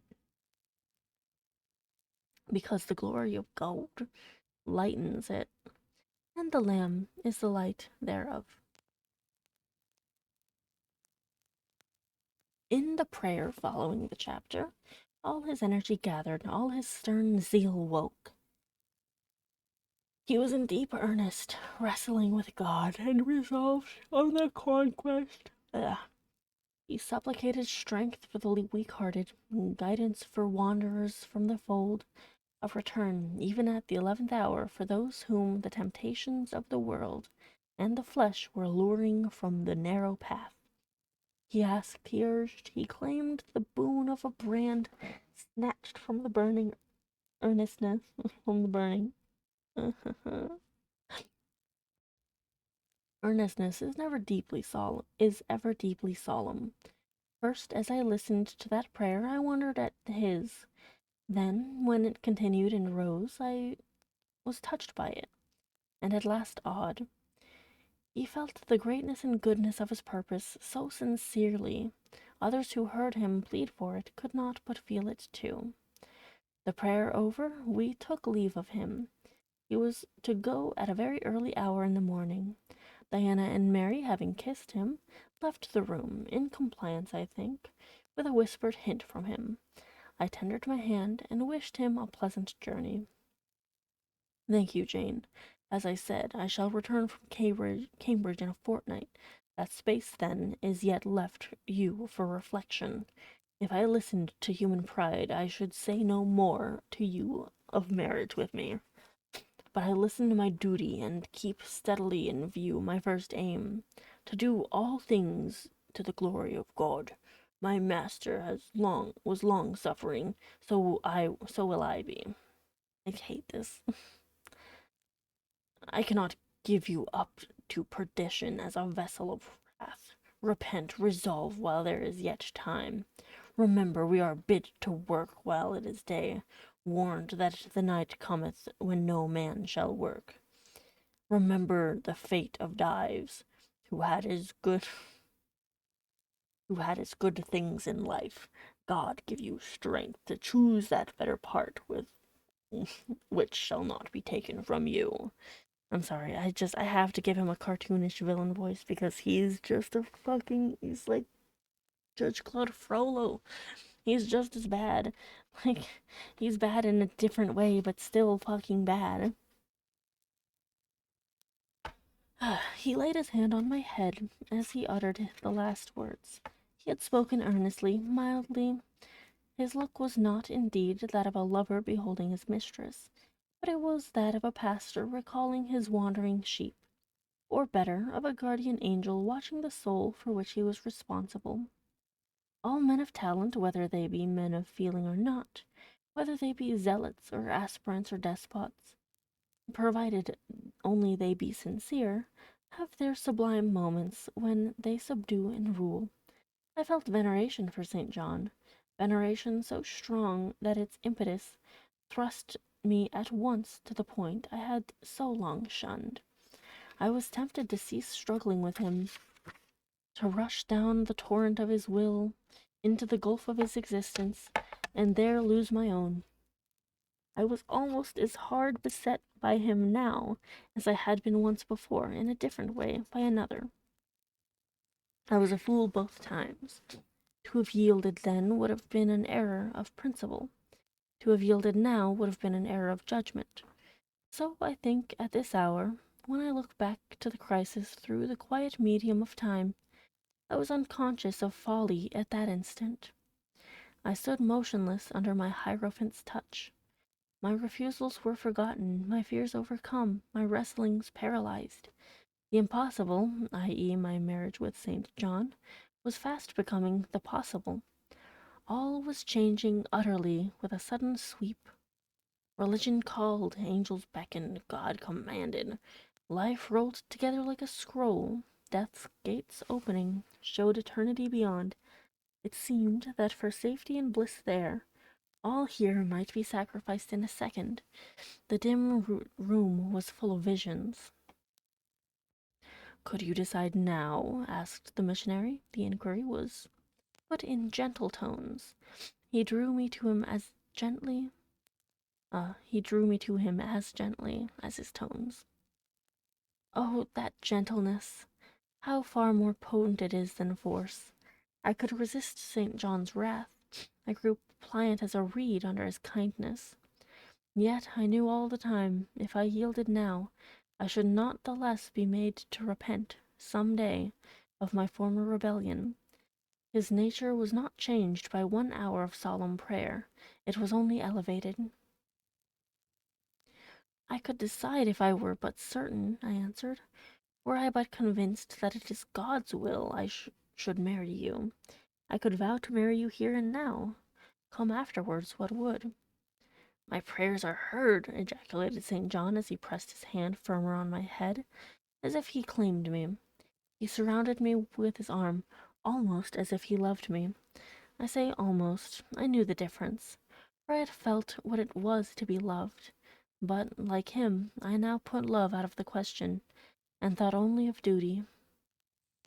I contended with my inward dimness of vision, before which clouds yet rolled. I sincerely, deeply, fervently longed to do what was right, and only that.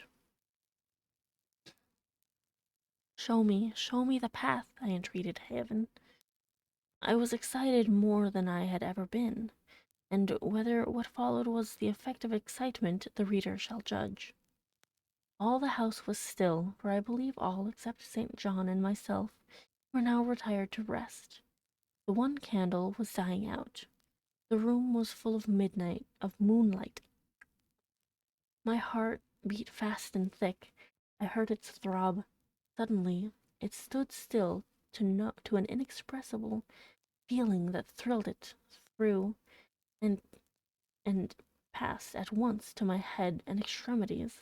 The feeling was not like an electric shock, but it was quite sharp, as strange, as startling. It acted on my senses as if their utmost activity hitherto had been but torpor, from which they were now summoned and forced to wake. They rose expectant. Eye and ear waited, while the flesh quivered on my bones.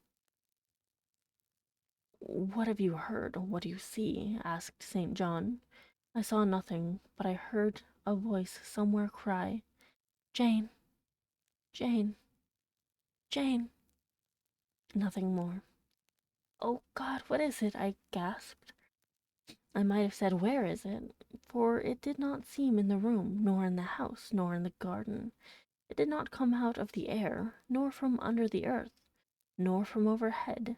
I had heard it, where or whence, forever impossible to know, and it was the voice of a human being, a known, loved, well-remembered voice, that of Edward Fairfax Rochester, and it spoke in pain and woe, wildly, eerily, urgently. "I am coming," I cried. "Wait for me. Oh, I will come."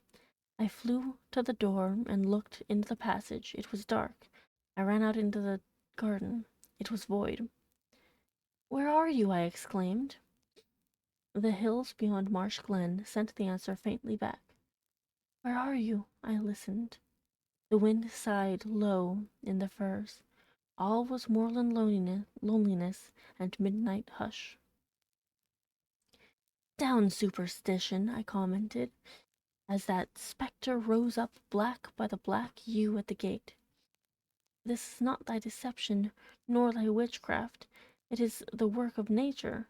She was roused, and did no miracle, but her best." I broke from St. John, who had followed, and would have detained me. It was my time to assume ascendancy. My powers were in play and in force. I told him to forbear question or remark. I desired him to leave me. I must and would be alone. He obeyed at once. Where there is energy to command well enough, obedience never fails.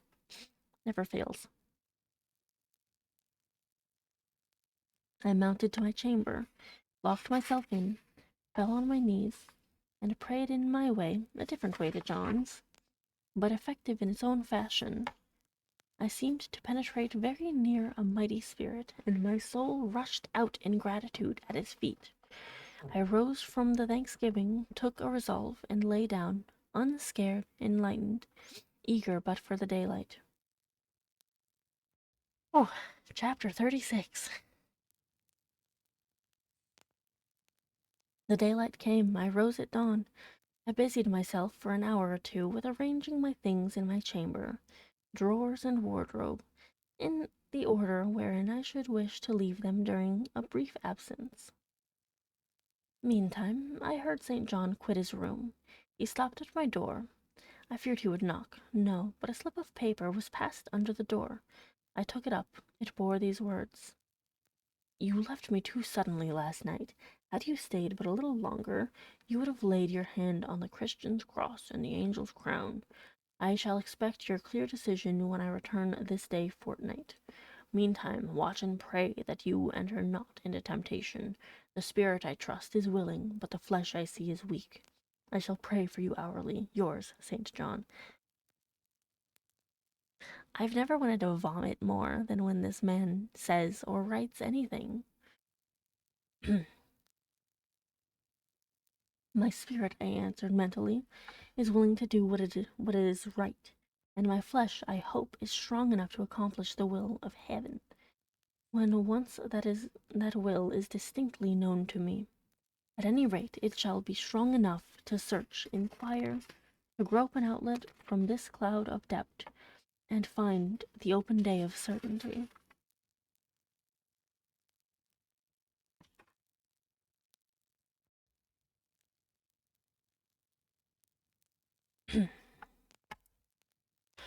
It was the 1st of June, yet the morning was overcast and chilly. Rain beat fast on my casement. I heard the front door open and St. John pass out. Looking through the window, I saw him traverse the garden. He took the way over the misty moors in the direction of Whitcross. There he would meet the coach. In a few more hours I shall succeed you in that track, cousin, thought I. I too have a coach to meet at Whitcross, and I too have some to see and ask after in England before I depart forever. It wanted yet 2 hours of breakfast time. I filled the interval with walking softly about my room and pondering the visitation which had given my plans their present bent. I recalled that inward sensation I had experienced, for I could recall it, with all its unspeakable strangeness. I recalled the voice I had heard. Again I questioned whence it came. As vainly as before, it seemed in me, not in the eternal world, not in the external world. I asked, was it a mere nervous impression, a delusion? I could not conceive or believe. It was more like an inspiration. The wondrous shock of feeling had come like the earthquake which shook the foundations of Paul and Silas's prison. It had opened the doors of the soul's cell and loosed its bands. It had wakened uh, it out of its sleep, whence it sprang, trembling, listening, aghast. Then vibrated thrice a cry on my startled ear, and in my quaking heart, and through my spirit, which neither feared nor shook, but exulted as if in joy over the success of one effort it had been privileged to make, independent of the cumbrous body. Ere many days, I said, as I terminated my musings, I will know something of him whose voice seemed last night to summon me. Letters have proved of no avail. Personal inquiry shall replace them. At breakfast I announced to Diana and Mary that I was going on a journey, and should be absent for at least 4 days. Alone, Jane? They asked. Yes, it was to see or hear news of a friend about whom I had for some time been uneasy. They might have said, as I have no doubt they thought, that they had believed me to be without any friends save them, for indeed I had often said so. But with their true natural delicacy, they abstained from comment, except that Diana asked me if I was sure I was well enough to travel. I looked very pale, she observed. I replied that nothing ailed me save anxiety of mind, which I hoped soon to alleviate. It was easy to make my further arrangements, for I was troubled with no inquiries, no surmises. Having once explained to them that I could not now be explicit about my plans, they kindly and wisely acquiesced in the silence with which I pursued them. According to me, the privilege of free action I should, under similar circumstances, have accorded them. I left Moor House at 3 o'clock p.m., and soon after 4 I stood at the foot of the signpost of Whitcross, waiting the arrival of the coach, which was to take me to distant Thornfield. Amidst the silence of those solitary roads and desert hills, I heard it approach from a great distance. It was the same vehicle whence, a year ago, I had alighted one summer evening on this very spot. How desolate and hopeless and objectless! It had stopped as I beckoned. I entered, not now obliged to part with my whole fortune as the price of its accommodation. Once more on the road to Thornfield, I felt like the messenger pigeon flying home. It was a journey of 36 hours. I had set out from Whitcross on a Tuesday afternoon,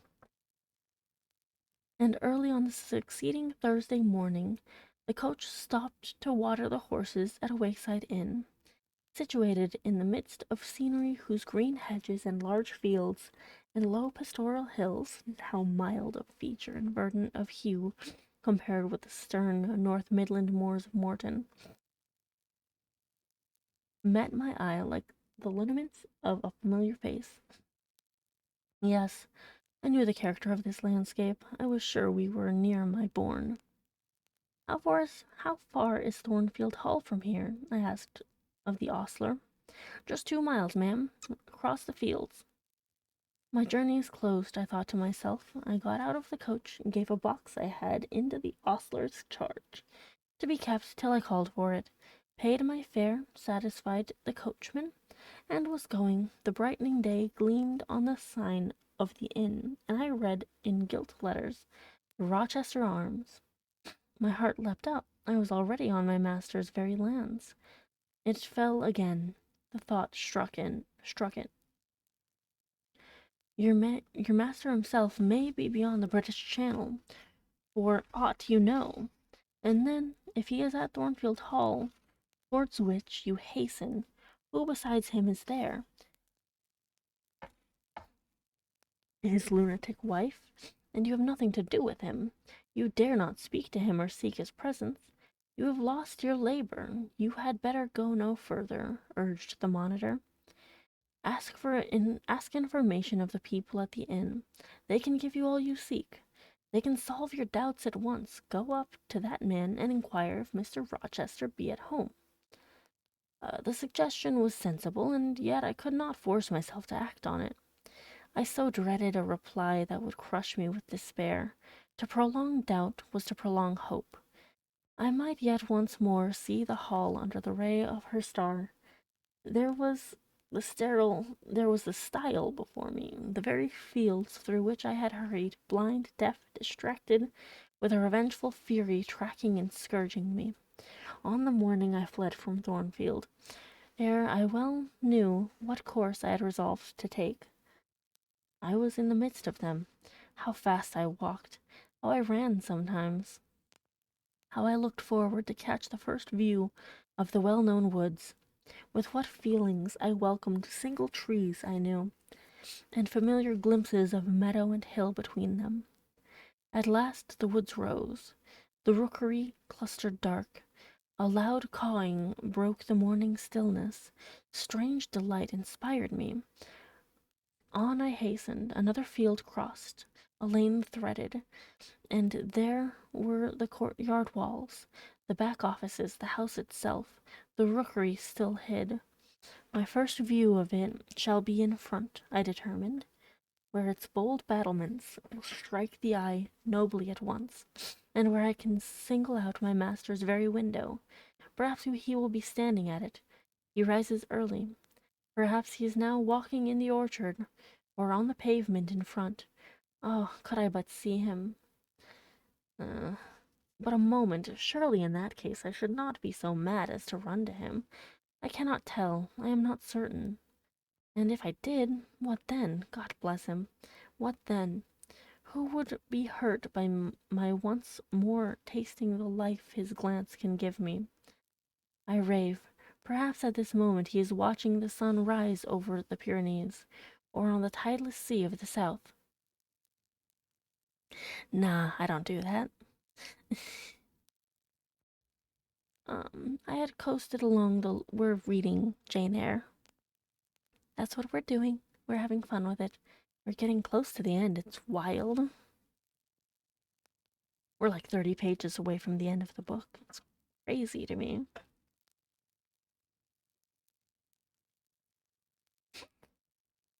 I had coasted along the lower wall of the orchard, turned its angle. There was a gate just there, opening into the meadow, between two stone pillars crowned by stone balls. From behind one pillar I could peep round quietly at the full front of the mansion. I advanced my head with precaution, desirous to ascertain if any bedroom window blinds were yet drawn up. Battlements, windows, long front, all from this sheltered station were at my command. The crows sailing overhead perhaps watched me while I took this survey. I wonder what they thought. They must have considered I was very careful and timid at first, and that gradually I grew very bold and reckless. A peep, and then a long stare, and then a departure from my niche, and a straying out into the meadow, and a sudden stop full in front of the great mansion. and a protracted, hearty gaze towards it. What affection of diffidence was this at first, they might have demanded. What stupid regardlessness now? Here, an illustration, reader. A lover finds his mistress asleep on a mossy bank. He wishes to catch a glimpse of her fair face without waking her. He steals softly over the grass, careful to make no sound. He pauses, fancying she has stirred. He withdraws. Not for worlds would he be seen. All is still. He again advances. He bends above her. A light veil rests on her features. He lifts it, bends lower. Now his eyes anticipate the vision of beauty, warm and blooming, and lovely in rest. How hurried was their first glance! But how they fix! How he starts! How he suddenly and vehemently clasps in both arms the form he dared not a moment since touch with his finger! How he calls aloud a name, and drops his burden, and gazes on it wildly! He thus grasps and cries and gazes, because he no longer fears to waken by any sound he can utter, by any movement he can make. He thought his love slept sweetly. He finds she is stone dead.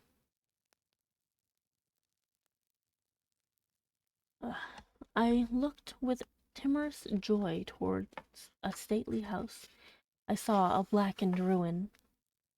No need to cower behind a gatepost indeed, to peep up at chamber lattices, fearing life was astir behind them. No need to listen for doors opening, to fancy steps on the pavement or the gravel walk. The lawn, the grounds were trodden and waste. The portal yawned void. The front was as I had once seen it in a dream, but a well-like wall, very high and very fragile looking, perforated with paneless windows, no roof, no battlements, no chimneys, all had crashed in. And there was a silence of death about it, the solitude of a lonesome wild. No wonder that letters addressed to people here had never received an answer. As well dispatch epistles to a vault in a church aisle. The grim blackness of the stones told by what fate the hall had fallen, by conflagration, but how kindled? What story belonged to this disaster? What loss besides mortar and marble and woodwork had followed upon it? Had life been wrecked as well as property? If so, whose? Dreadful question. There was no one here to answer it. Not even dumb sign, mute token. In wandering round the shattered walls and through the devastated interior, I gathered evidence that the calamity. Oh, thank you for the head pat, Sumi. I gathered evidence that the calamity was not of late occurrence. Winter snows, I thought, had drifted through that void arch. Winter rains beaten in at those hollowed casements. For amidst the drenched piles of rubbish, spring had cherished vegetation.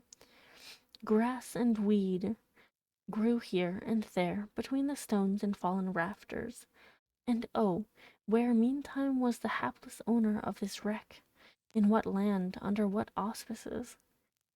My eye involuntarily wandered to the grey church tower near the gates, and I asked, "Is he with Dame de Rochester, sharing the shelter of his narrow marble house?" Some answer must be had to these questions. I could find it nowhere but at the inn, and thither ere long I returned. The host himself brought my breakfast into the parlor. "Hello. Hi, Chloe. I'm still reading, I'm still streaming, so I'm a little busy, so I'll read your messages a little bit later, okay?"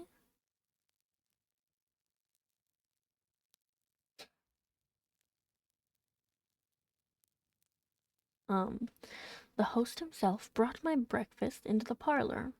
I requested him to shut the door and sit down. I had some questions to ask him, but when he complied, I scarcely knew how to begin. Such horror had I of the possible answers. "I hope you're having a good day, though." And yet the spectacle of desolation I had just left prepared me in a measure for a tale of misery. The host was a respectable-looking, middle-aged man. But yeah, this is my current model, Chloe. It looks absolutely beautiful. Absolutely stunning. I have all my toggles and my hair looks just perfect. You know, it's a very good model. Very well done. Let's see.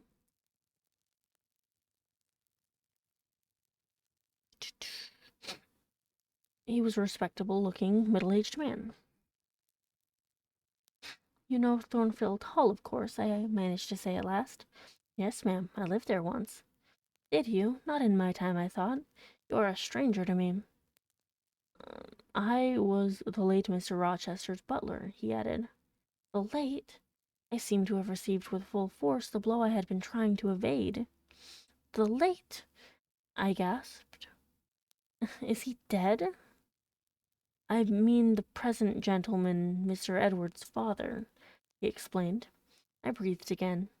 My blood resumed its flow, fully assured by these words that Mr. Edward, my Rochester, God bless him wherever he was at least alive, was, in short, the present gentleman. Gladdening words. It seemed I could hear all that was to come, whatever the disclosures might be, with comparative tranquillity. Since he was not in the grave, I could bear, I thought, to learn that he was in the antipodes. Is Mr. Rochester living at Thornfield Hall now? I asked, knowing, of course, what the answer would be, but yet desirous of deferring the direct question as to where he really was. No, ma'am. Oh, no, no one is living there. I suppose you are a stranger in these parts, or you would have heard what happened last autumn. Thornfield Hall is quite a ruin. It was burnt down just about harvest time. A dreadful calamity. Such an immense quantity of valuable property destroyed. Hardly any of the furniture could be saved. The fire broke out at dead of night, and before the engines arrived from Millcote, the building was one mass of flame. It was a terrible spectacle. I witnessed it myself. Jesus. At dead of night, I muttered. Yes, that was ever the hour of fatality at Thornfield. Was it known how it originated? I demanded. They guessed, ma'am. They guessed, indeed. They guessed. Indeed, I should say it was ascertained beyond a doubt. You are not, perhaps, aware, he continued, edging his chair a little nearer the table, and speaking low, that there was a lady, a lunatic, kept in that house. I have heard something of it. She was kept in very close confinement, ma'am. People, even for some years, was not absolutely certain of her existence. No one saw her. They only knew her by rumor that such a person was at the Hall, and who or what she was difficult to conjecture. They said Mr. Rochester had brought her from abroad, and some believed she had been his mistress. But a queer thing happened a year since, a very strange thing. I fear now to hear my own story. I endeavored to recall him in the main fact. No, I endeavored to recall him to the main fact. And this lady, ma'am, he answered, turned out to be Mr. Rochester's wife. The discovery was brought about in the strangest way. There was a young lady, a governess at the Hall, that Mr. Rochester fell in. But the fire, I suggested. Just don't talk about that. I don't want to hear about it. Please stop. I'm coming to that, ma'am. That Mr. Rochester fell in love with the servants that Mr. Rochester fell in love with. The servants say they never saw anybody so much in love as he was. He was after her continually. They used to watch him. Servants will, you know, ma'am. And he set store on her past everything. For all, nobody but him thought her so very handsome. She was a little small thing, they say, almost like a child. I never saw her myself, but I've heard Leah, the housemaid, tell of her. Leah liked her well enough. Mr. Rochester was about 40, and his governess not 20. And you see, when gentlemen of his age fall in love with girls, they are often like as if they were bewitched. Well, he would marry her. You shall tell me this part of the story another time, I said. But now I have a particular reason for wishing to hear all about the fire. Was it suspected that this lunatic, Mrs. Rochester, had any hand in it? You've hit it, ma'am. It's quite certain that it was her, and nobody but her, that set it going.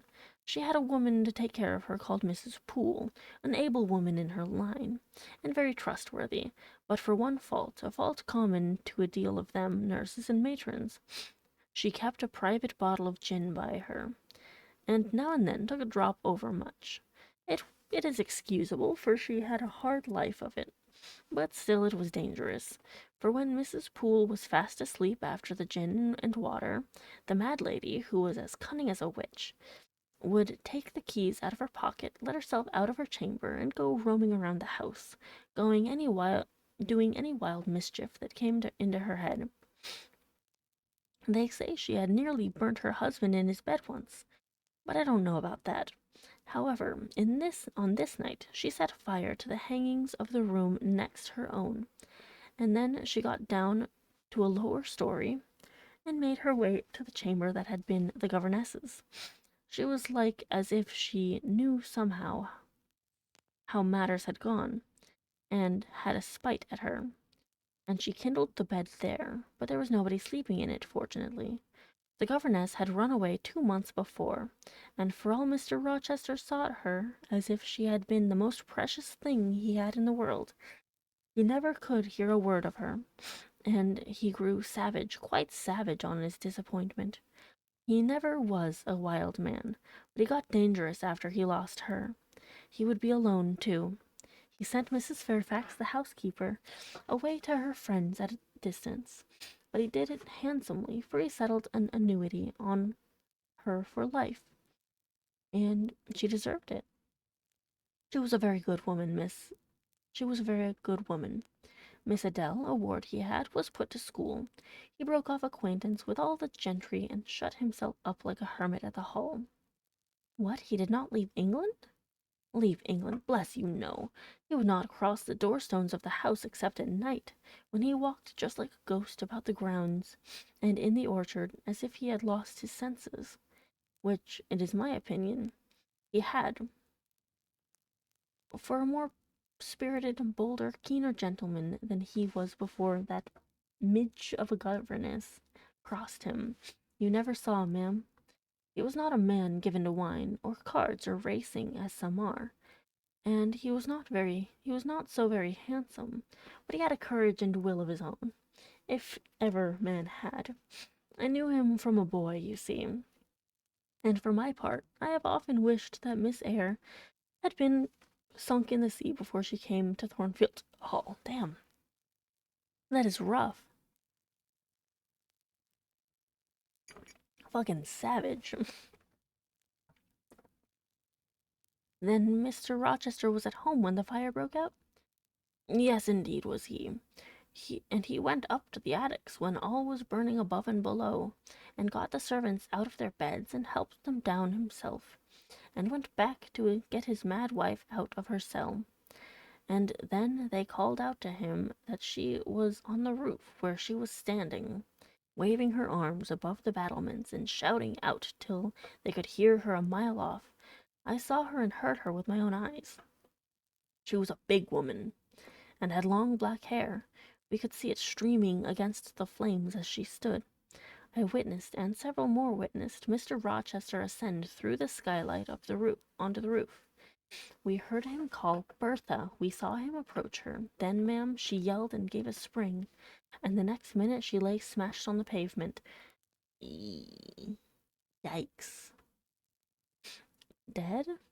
Dead. Aye, dead as the stones on which her brains and blood were scattered. Jesus Christ, this guy. This fucking guy. Man.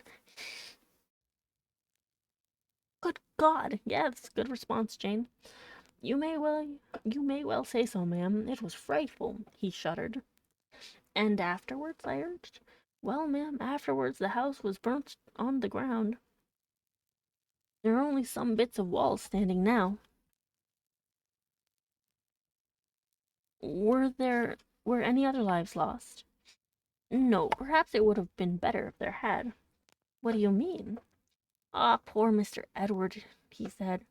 I little thought ever to have seen it. Some say it was just judgment on him for keeping his first marriage secret and wanting to take another wife while he had one living, but I pity him for my part. You said he was alive. Yes, yes, he is alive, but many think he had better be dead. Why? How? My blood was again running cold. Where is he? I demanded. Is he in England? Aye, he's in England. He can't get out of England, I fancy. He's a fixture now. What agony was this? And the man seemed so resolved to protect it. He's stone blind, he said at last. Yes, he's stone blind, is Mr. Edward. I had dreaded worse. I had dreaded he was mad. I summoned strength to ask what had caused this calamity. It was all his own courage, and a body may say his kindness. In a way, ma'am, he wouldn't leave the house till everyone else was out before him. As he came down the great staircase at last, after Mrs. Rochester had flung herself from the battlements, there was a great crash. All fell. He was taken out from under the ruins, alive, but sadly hurt. A beam had fallen in such a way as to protect him partly, but one eye was knocked out, and one hand so crushed that Mr. Carter, the surgeon, had to amputate it directly. The other eye inflamed. He lost the sight of that also. He is now helpless indeed, blind and crippled. Jesus Christ!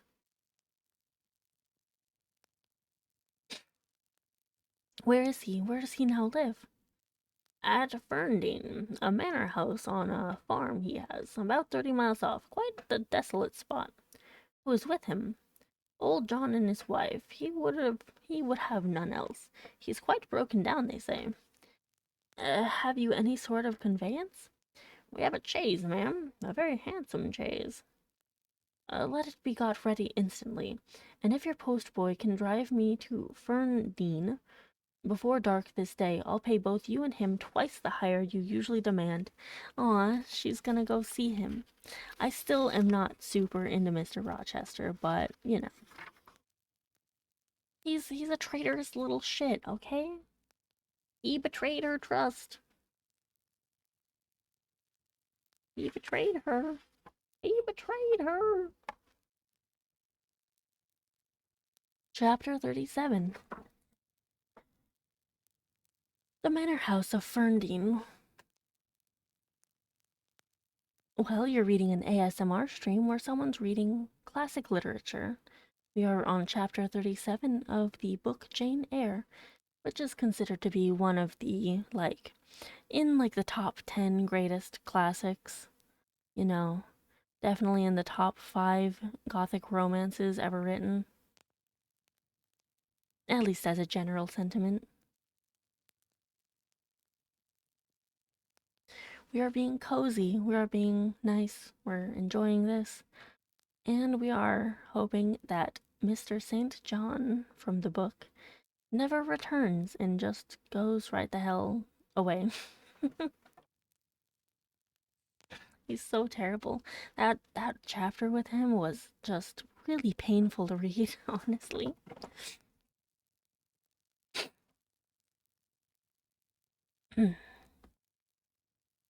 Now, chapter 37.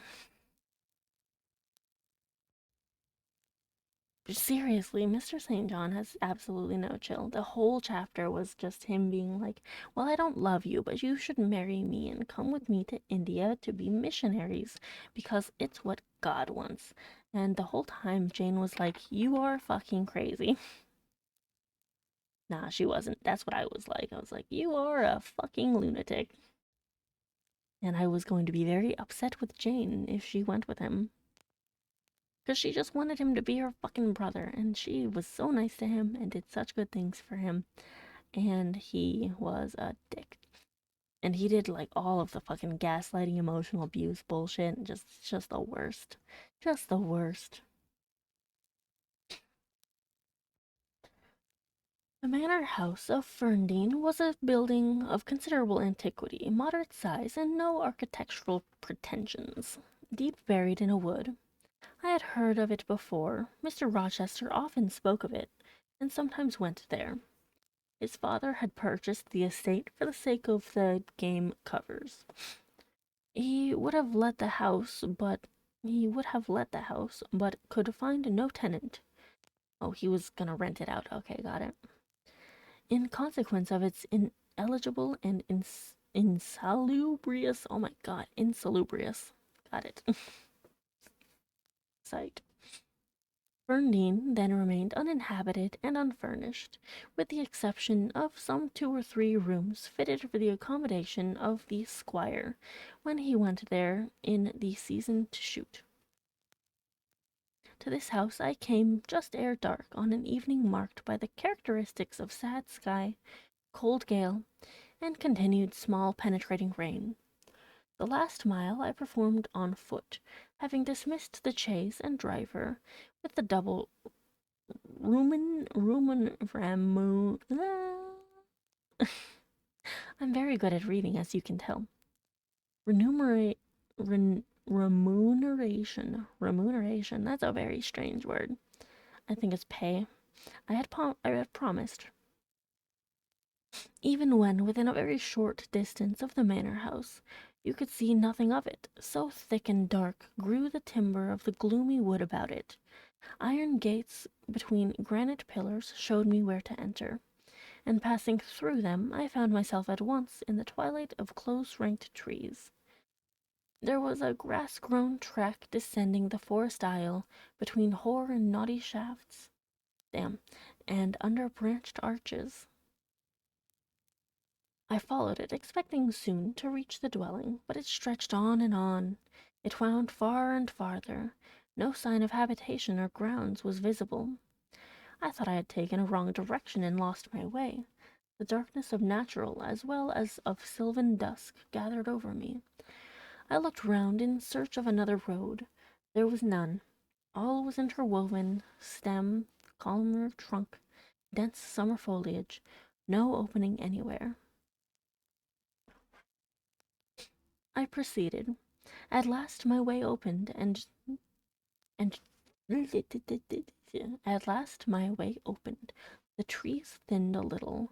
Presently I beheld a railing, then the house, scarce by this dim light distinguishable from the trees. So dank and green were its decaying walls. Entering a portal fastened only by a latch, I stood amidst a space of enclosed ground, from which the wood swept away in a semicircle. There were no flowers, no garden beds, only a broad gravel walk girdling a grass plat. And this, set in the heavy frame of the forest, the house presented 2 pointed gables in its front. The windows were latticed and narrow. The front door was narrow too. 1 step led up to it. The whole looked, as the host of the Rochester Arms had said, quite a desolate spot. It was as still as a church on a weekday. The pattering rain on the forest leaves was the only sound audible in its vicinage. "Can there be life here?" I asked. Yes, life of some kind there was, for I heard a movement. That narrow front door was unclosing, and some shape was about to issue from the grange.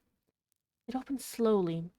A figure came out into the twilight and stood on the step, a man without a hat. He stretched forth his hand as if to feel whether it rained. Dusk as it was, I had recognized him. It was my master, Edward Fairfax Rochester, and no other. Aw, poor guy. I stayed my step, almost my breath, and stood to watch him, to examine him, myself unseen, and alas, to him invisible. It was a sudden meeting, and one in which rapture was kept all in check by pain. I had no difficulty in restraining my voice from exclamation, my step from hasty advance. His form was of the same strong and stalwart contour as ever. His port was still erect. His hair was still raven black. Nor were his features altered or sunk, not in 1 year's space, by any sorrow. Could his athletic strength be quelled or vigorous prime blighted? But in his countenance I saw a change that looked desperate and brooding, that reminded me of some wronged and fettered wild beast or bird.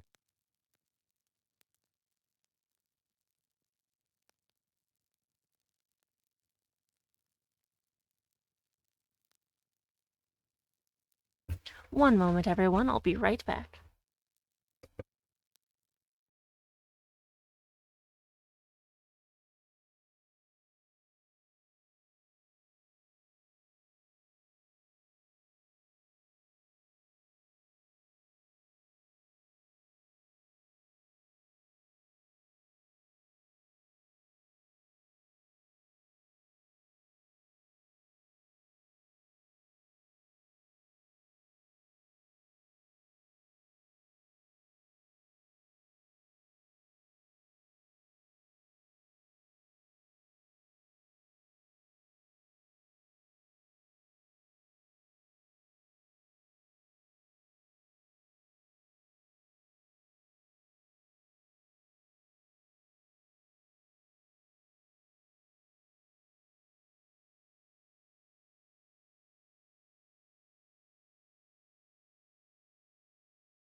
Alright, I'm back. Sorry about that.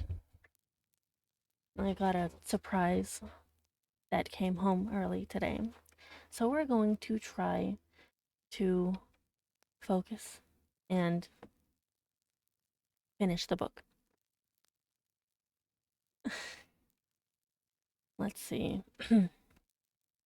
But in his countenance I saw a change that looked desperate and brooding, that reminded me of some wronged and fettered wild beast or bird, dangerous to approach in his sullen woe. The caged eagle whose gold-ringed eyes cruelty has extinguished might look as looked that sightless Samson. And reader, do you think I feared him in his blind ferocity? If you do, you little know me.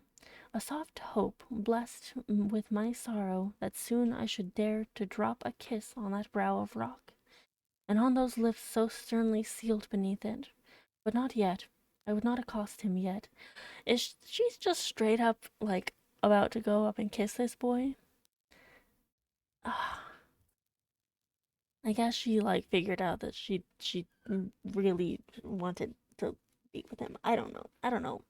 I don't know. I'm confused. I mean, he doesn't have a wife anymore, so technically they could get married better, I guess. I don't know. Anyway, he descended the one step and advanced slowly and gropingly towards the grass plat. Where was his daring stride now? Then he paused, as if he knew not which way to turn. He lifted his hand and opened his eyelids, gazed blank and with a straining effort on the sky, and toward the amphitheater of trees. One saw that all to him was void darkness. He stretched his right hand to the left arm, the mutilated one he kept hidden in his bosom.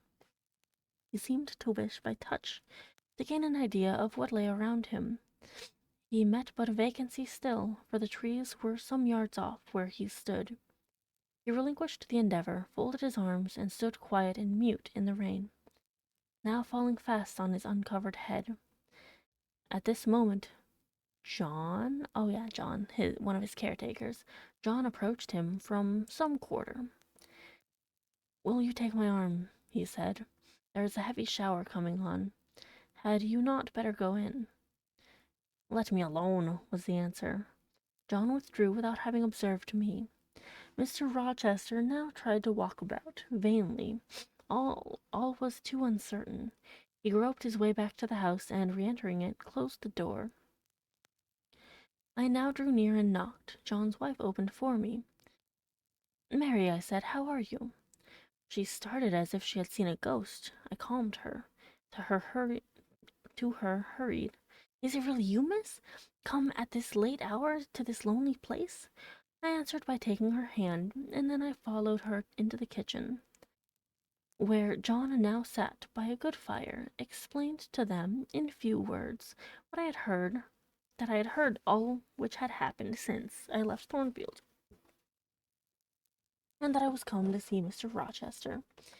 I asked John to go down to the turnpike house, where I had dismissed the chaise, and bring my trunk, which I had left there, and then, while I removed my bonnet and shawl, I questioned Mary as to whether I could be accommodated at the manor house for the night, and finding arrangements to that effect, though difficult, would not be impossible, I informed her I should stay. Just at this moment the parlour bell rang. "When you go in," said I, "tell your master that a person wishes to speak to him, but do not give my name." "I don't think he will see you," she answered. "He refuses everybody." When she returned, I inquired what he had said. "You are to send in your name and your business," she replied. She then proceeded to fill a glass with water and place it on a tray, together with candles. "Is that what he rang for?" I asked. "Yes, he always has candles brought in at dark, though he is blind." "Give the tray to me. I'll carry it in." I took it from her hand. She pointed me out the parlour door. The tray shook as I held it. The water spilt from the glass. My heart struck my ribs loud and fast. Mary opened the door for me, and shut it behind me. This parlour looked gloomy. A neglected handful of fire burnt low in the grate, and, leaning over it, with his head supported against the high, old-fashioned mantelpiece, appeared the blind tenant of the room. His old dog Pilot lay on one side, removed out of the way, and coiled up as if afraid of being inadvertently trodden upon. Pilot pricked up his ears when I came in. Then he jumped up with a yelp and a whine, and bounded towards me. He almost knocked the tray from my hands. I set it on the table, then patted him, and said softly, "Lie down." Mr. Rochester turned mechanically to see what the commotion was, but as he saw nothing, he returned inside. "Give me the water, Mary," he said. I approached him with the now only half-filled glass. Violet followed me, still excited.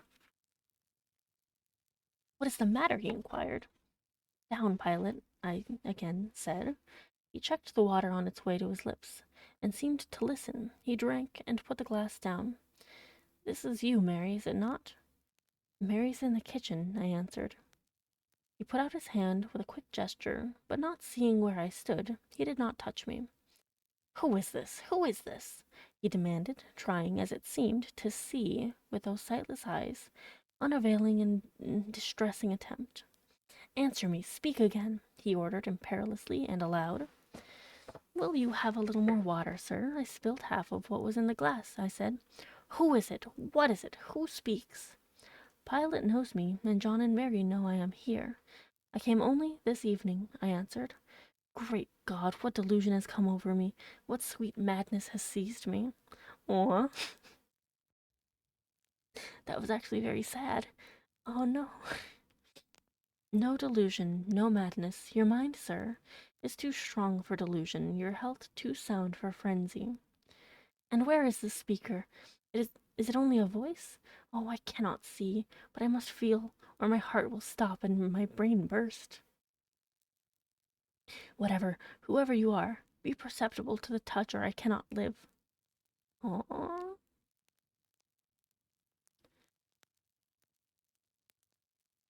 Sorry, I'm getting choked up. Ugh. He groped. I arrested his wandering hand, and prisoned it in both mine. "Her very fingers," he cried. "Her small, slight fingers. If so, there must be more of her." Aww.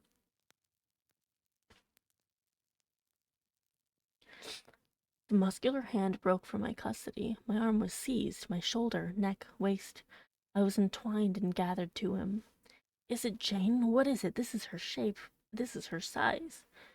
And this is her voice," I added. Oh my God. Heart.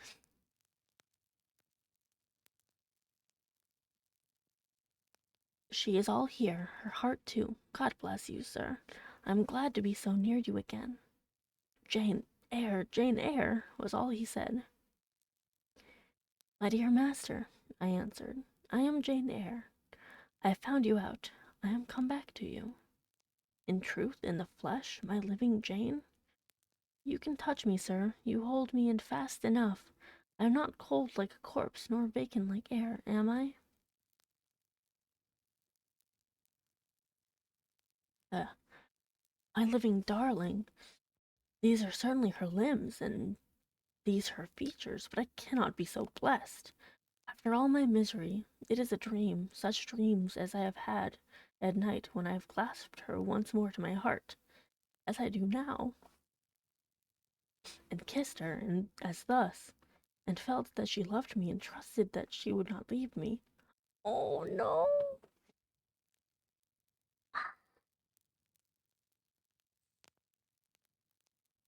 Oh, why are they doing this to me?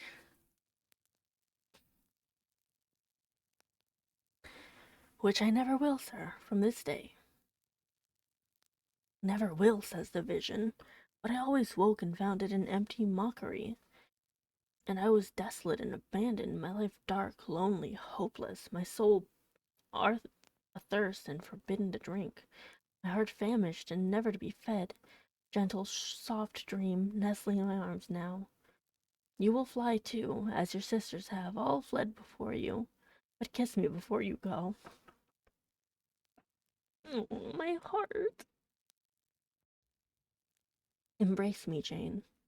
Oh, it's so cute. Uh, uh. How dare they? How dare they? How honestly dare they play with my emotions like this? There, sir, and there. I pressed my lips to his once brilliant and now rayless eyes. I swept his hair from his brow and kissed that too. Suddenly seemed to arouse himself. The conviction of the reality of all this seized him. Is it you? Is it Jane? You are come back to me, then? I am. And you do not lie dead in some ditch under some stream, and you are not a pining outcast among strangers? No, sir, I am an independent woman now. Independent? What do you mean, Jane? My uncle in Madeira is dead, and he left me £5,000. Ah, this is practical, this is real, he cried. I should never dream that. Besides, there is that peculiar voice of hers, so animating and piquant, as well as soft. It cheers my withered heart. It puts life into it. What, Jane, are you an independent woman? A rich woman? If you won't let me live with you, I can build a house of my own close up to your door. And you may come and sit in my parlor when you want company for an evening. Ah, but as you are rich, Jane, you have now, no doubt, friends who will look after you, and not suffer you to devote yourself to a blind amateur like me. I told you I am independent, sir, as well as rich. I am my own mistress. Ah, and you will stay with me. Certainly, unless you object. I will be your neighbor, your nurse, your housekeeper. I find you lonely, I will be your companion, to read to you, to walk with you, to sit with you, to wait on you, to be eyes and hands to you. Cease to look so melancholy, my dear master. You shall not be left desolate so long as I live. Oh. He replied not. He seemed serious, abstracted. He sighed. He half opened his lips as if to speak. He closed them again. I felt a little embarrassed. Perhaps I had too rashly overleapt conventionalities, and he, like St. John, saw impropriety in my inconsiderateness. I had indeed made my proposal from the idea that he wished and would ask me to be his wife, an expectation, not the less certain because unexpressed, had buoyed me up, that he would claim me at once as his own, but no hint to that effect escaping him, and his countenance becoming more overcast, I suddenly remembered that I might have been all wrong, and was perhaps playing the fool unwittingly. and I began gently to withdraw myself from his arms, but he eagerly snatched me closer. No, no, Jane, you must not go. No, I have touched you, heard you, felt the comfort of your presence, the sweetness of your consolation. I cannot give up these joys. I have little left in myself. I must have you. The world may laugh, may call me absurd, selfish, but it does not signify. My very soul demands you. It will be satisfied, or it'll take deadly vengeance on its frame. Well, sir, I will stay with you. I have said so. Yes, but you understand one thing by staying with me, and I understand another. You, perhaps, could make up your mind to be about my hand and chair, to wait on me as a kind little nurse, for you have an affectionate heart and a generous spirit, which prompt you to make sacrifices for those you pity, and that ought to suffice for me, no doubt. I suppose I should now entertain none but fatherly feelings for you. Do you think so? Come, tell me. I will think what you like, sir. I am content to be only your nurse if you think it better. But you cannot always be my nurse, Jane. You are young. You must marry one day. I don't care about being married. You should care, Janet. If I were what I once was, I would try to make you care. But a sightless block. He relapsed again into gloom. I, on the contrary, became more cheerful and took fresh courage. These last words gave me an insight as to where the difficulty lay, and as it was no difficulty with me, I felt quite relieved from my previous embarrassment. I resumed a livelier vein of conversation. It is time someone undertook to rehumanize you, said I, parting his thick and long uncut locks. For I see you are being metamorphosed into a lion or something of that sort. You have a faux air, Nebuchadnezzar, in the fields about you. That is certain. Your hair reminds me of eagle's feathers. Whether your nails are grown like bird's claws or not, I have not yet noticed. On this arm I have neither hand nor nails, he said, drawing the mutilated limb from his breast and showing it to me. It is a mere stump, a ghastly sight. Don't you think so, Jane? It is a pity to see it, and a pity to see your eyes, and the scar of fire on your forehead. And the worst of it is, one is in danger of loving you too well for all this, in making too much of you. I thought you would be revolted, Jane, when you saw my arm and my cicatrized visage. Did you? Don't tell me so, lest I should say something disparaging to your judgment. Now let me leave you an instant to make a better fire. Hi, Sumi. I almost cried a second ago. Now let me leave you an instant to make a better fire, and have the hearth swept up. Can you tell when there is a good fire? Yes, with the right eye I see a glow, a ruddy haze. And you see candles? Very dimly. Each is a luminous cloud. Can you see me?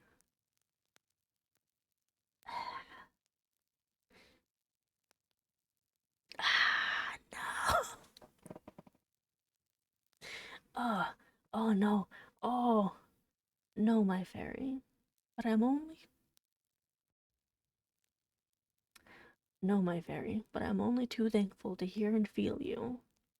When do you take supper? I never take supper. But you shall have some tonight. I am hungry, so are you. I dare say, only you forget.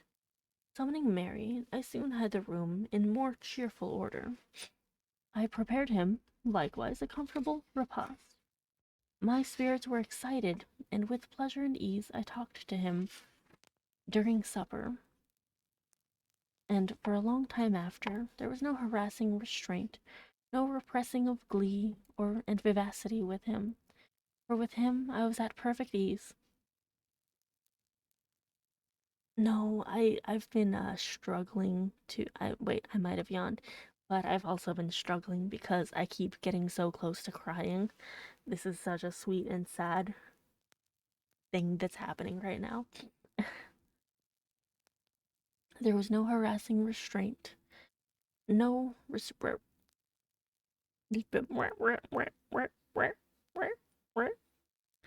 It's so cute though.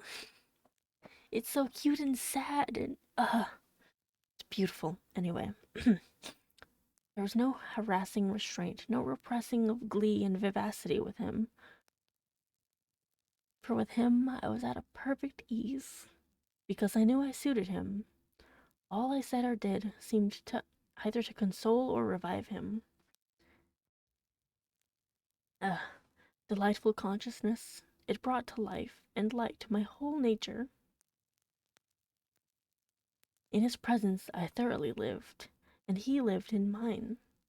Blind as he was, smiles played over his face. Aww,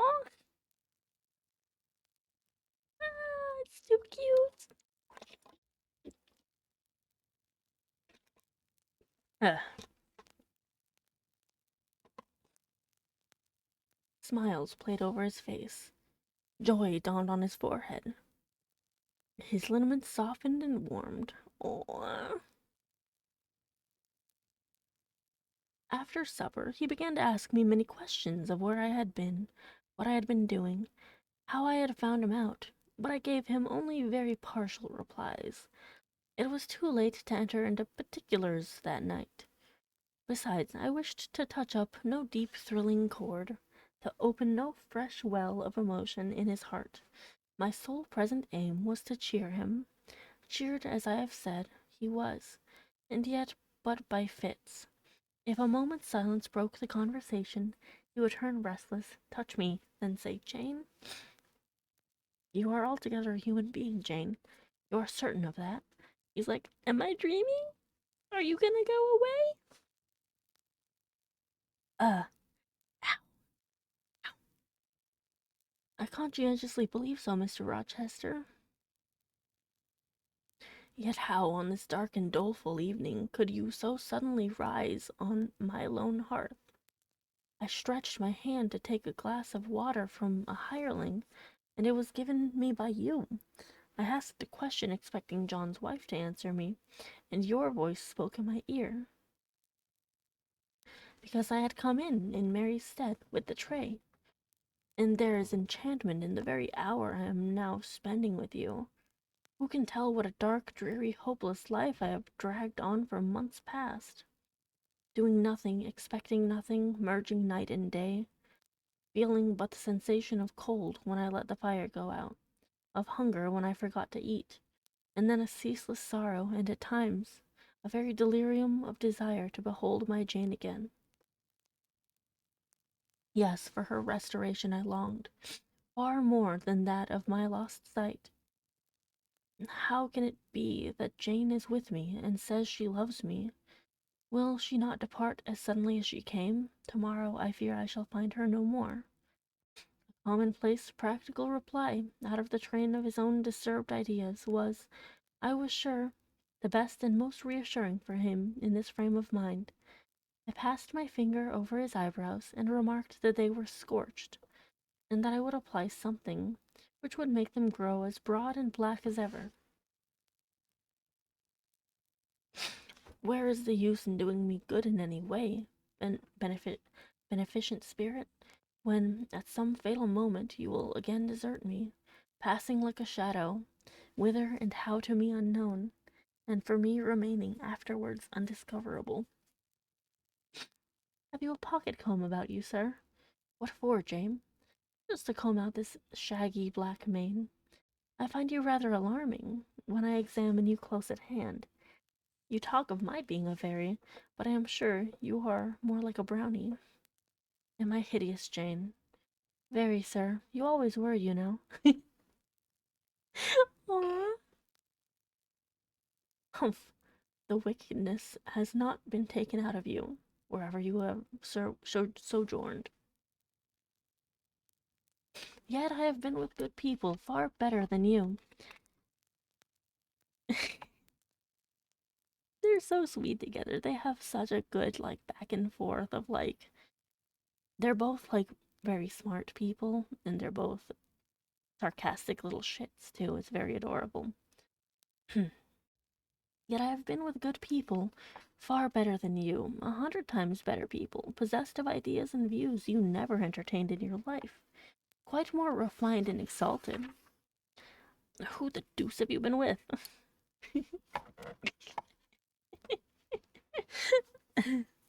This is very funny. If you twist in that way, you will make me pull the hair out of your head, and then I think you will cease to entertain doubts of my substantiality. Who have you been with, Jane? I shall not get it. You shall not get it out of me tonight, sir. You must wait till tomorrow. To leave my tale half told will, you know, be a sort of security that I shall appear at your breakfast table to finish it. By the by, I must mind not to rise on your hearth with only a glass of water then. I must bring an egg at least, to say nothing of fried ham. You mocking changeling, fairy born and human bred.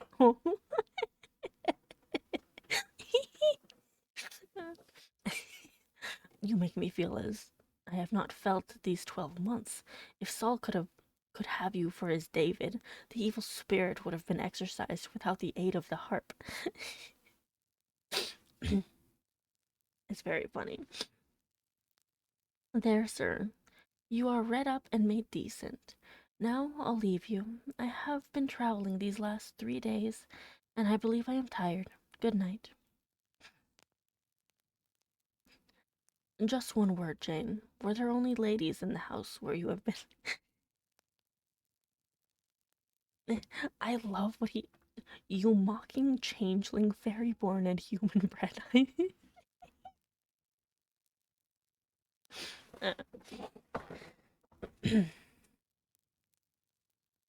Just one word, Jane. Were there only ladies in the house where you have been?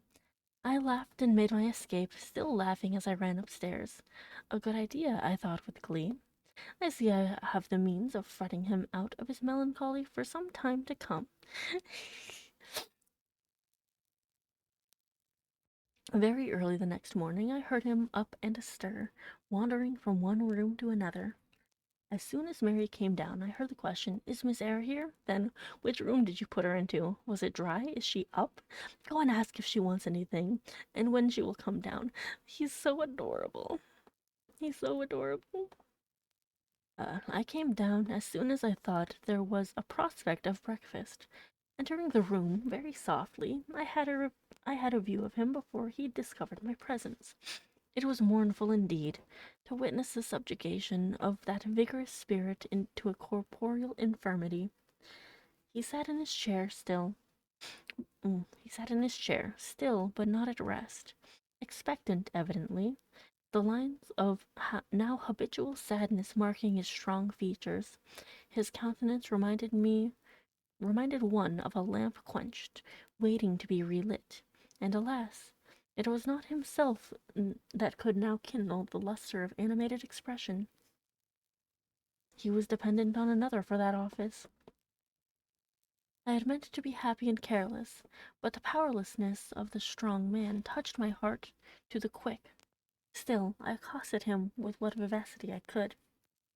"It is a bright sunny morning, sir," I said. "The rain is over and gone, and there will be a tender shining after it. You shall have a walk soon." I had wakened the glow. His features beamed. "Oh, you are indeed there, my skylark. Come to me. You are not gone, not vanished. I heard one of your kind an hour ago, singing high over the wood, but its song had no music for me, any more than the rising sun had rays. All the melody on earth is concentrated in my Jane's tongue to my ear. I am glad it is not naturally a silent one. All the sunshine I can feel is in her presence." The water stood in my eyes to hear this avowal of his dependence, just as if a royal eagle chained to a perch should be forced to entreat a sparrow to become its purveyor. But I would not be lachrymose. I dashed off the salt drops and busied myself with preparing breakfast. Most of the morning was spent in the open air. I led him out of the wet and wild wood into some cheerful fields. I described to him how brilliantly green they were, How the flowers and hedges looked refreshed. How sparklingly blue was the sky. I sought a seat for him in a hidden and lovely spot, a dry stump of a tree. Nor did I refuse to let him, when seated, place me on his knee. Why should I, when both he and I were happier near than apart? Pilot lay beside us. All was quiet. He broke out suddenly, while clasping me in his arms. Cruel, cruel deserter! Oh, Jane, what did I feel when I discovered you had fled from Thornfield, and when I could nowhere find you, and, after examining your apartment, ascertained that you had taken no money, nor anything which could serve as an equivalent. A pearl necklace I had given you lay untouched in its little casket. Your trunks were left corded and locked as they had been prepared for the bridal tour. What could my darling do, I asked, if left destitute and penniless? And what did she do? Let me hear now. Thus urged, I began the narrative of my experience for the last year. I softened considerably what related to the 3 days of wandering and starvation, because to have told him all would have been to inflict unnecessary pain. The little I did say, lacerated his faithful heart ever deeper than I wished. I should not have left him thus, he said, without any means of making my way. I should have told him my intention. I should have confided in him. He would never have forced me to be his mistress. Violent as he had seemed in his despair, he, in truth, loved me far too well and too tenderly to constitute himself my tyrant. He would have given me half his fortune without demanding so much as a kiss in return, rather than I should have flung myself friendless on the wide world. I had endured, he was certain, more than I had confessed to him. Yeah,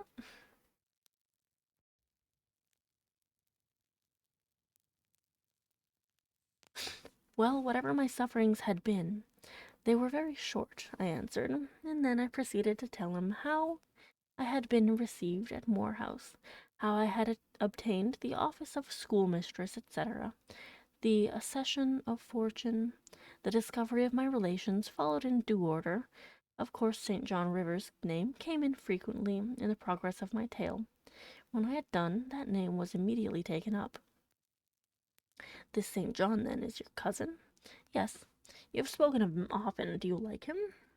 He was a very good man. Aye, sir, I could not help liking him. A good man, does that mean a respectable, well-conducted man of 50? Or what does it mean? He's so jealous. St. John was only 29, sir. Jeune encore, as the French say. Is he a person of low stature, phlegmatic and plain, a person whose goodness consists rather in his guiltlessness of vice than in his prowess of virtue? He is untiringly attractive. Great and exalted deeds are what he lives to perform. But his brain, that is probably rather soft. He means well, but you shrug your shoulders to hear him talk. He talks little, sir. What he does say is ever to the point. His brain is first rate, I should think, not impressible, but vigorous. Is he an able man, then? Truly able, a thoroughly educated man? St. John is an accomplished and profound scholar. His manners, I think, you said, are not to your taste. Piggish and parsonic. He's just trying to feel better. I never mentioned his manners, but unless I had a very bad taste, they must suit it. They are polished, calm, and gentlemanlike. His appearance, I forget what description you gave of his appearance. A sort of raw curate, half strangled, with his white neckcloth and stilted up on his thick-soled high-lows, eh? St. John dresses well. He is a handsome man, tall, fair, with blue eyes and a Grecian profile. Aside, damn him, to me. Uh, did you like him, Jane? Yes, Mr. Rochester, I liked him, but you asked that before. I perceived, of course, the drift of my intercolour. Jealousy had got a hold of him. She stung him, but the sting was salutary. It gave him respite from the gnawing fang of melancholy. I would not, therefore, immediately charm the snake. Perhaps you would rather not sit any longer on my knee, Miss Eyre, was the next somewhat unexpected observation. Why not, Mr. Rochester? The picture you have just drawn is suggestive of a rather too overwhelming contrast. Your words have delineated very prettily a graceful Apollo. He is present to your imagination, tall, fair, blue-eyed, and with a correct in profile. Your eyes dwell on a Vulcan, a real blacksmith, brown, broad-shouldered, and blind and lame into the bargain. I never thought of it before, but you certainly are rather like Vulcan, sir. What? What is... Well, you can leave me, ma'am, but before you go, and he retained me by a firmer grasp than ever, you will be pleased just to answer me a question or two. He paused. What questions, Mr. Rochester? Then followed the cross-examination. St. John made you a schoolmistress of Morton before he knew you were his cousin? Yes. You would often see him. You would visit the school sometimes? Oh boy. Daily. He would approve of your plans, Jane. I know they would be clever, for you are a talented creature. He approved of them, yes. He would discover many things in you he could not have expected to find. Some of your accomplishments are not ordinary. I don't know about that. You had a little cottage near the school, you say. Did he ever come there to see you? Now and then. Of an evening. Once or twice. A pause. How long did you reside with him and his sisters after the cousinship was discovered? 5 months? Did Rivers spend much time with the ladies of his family? Yes, the back parlor was both his study and ours. He sat near the window, and we by the table. Did he study much? A good deal. What? Hindostani. And what did you do in the meantime? I learned German at first. Did he teach you? He did not understand German. Uh, did he teach you nothing? A little Hindostani. Rivers taught you Hindostani? Yes, sir. And his sisters also? No. Only you. Only me. Did you ask to learn? No. He wished to teach you? Yes. A second pause. Why did he wish it? Of what use could Hindustani be to you? He intended me to go with him to India. Ah, here I reach the root of the matter. He wanted you to marry him. He asked me to marry him. That is a fiction, an impudent invention to vex me. I beg your pardon. It is the literal truth. He asked me more than once, and was as stiff about urging his point as ever you could be. Miss Eyre repeated, "You can leave me. How often am I to say the same thing? Why do you remain tenaciously perched on my knee, when I have given you notice to quit? Because I am comfortable here." No, Jane, you are not comfortable there, because your heart is not with me. It is with this cousin, this St. John. Oh, till this moment I thought my little Jane was all mine. I had a belief that she loved me even when she left me. That was an atom of sweet and much bitter. Long as we have been parted, hot tears as I have wept over our separation, I never thought that while I was mourning her, she was loving another. But it is useless grieving, Jane. Leave me. Go and marry Rivers. Shake me off then, sir. Push me away, for I'll not leave you on my own accord. Jane, I ever like your tone of voice. It still renews hope. It sounds so truthful when I hear it. It sounds so truthful. When I hear it, it carries me back a year. I forget that you have formed a new tie. But I am no fool. Go. Where must I go, sir? Your own way, with the husband you have chosen. Who is that? You know, this St. John Rivers. He is not my husband, nor ever will be. He does not love me. I do not love him. He loves as he can love, and that is not as you love, a beautiful young lady called Rosamond. He wanted to marry me only because he thought it should make a suitable missionary that I should make a suitable missionary's wife, which she would not have done. He is good and great, but severe, and for me, cold as an iceberg. He is not like you, sir. I am not happy at his side, nor near him, nor with him. He has no indulgence for me, no fondness. He sees nothing attractive in me, not even youth, only a few useful mental points. Then I must leave you, sir, and go to him? I shuddered involuntarily, and clung instinctively closer to my blind but beloved master. He smiled. What, Jane, is it true? Is such really the state of matters between you and Rivers? Absolutely, sir. Oh, you need not be jealous. I wanted to tease you a little to make you less sad. I thought anger would be better than grief.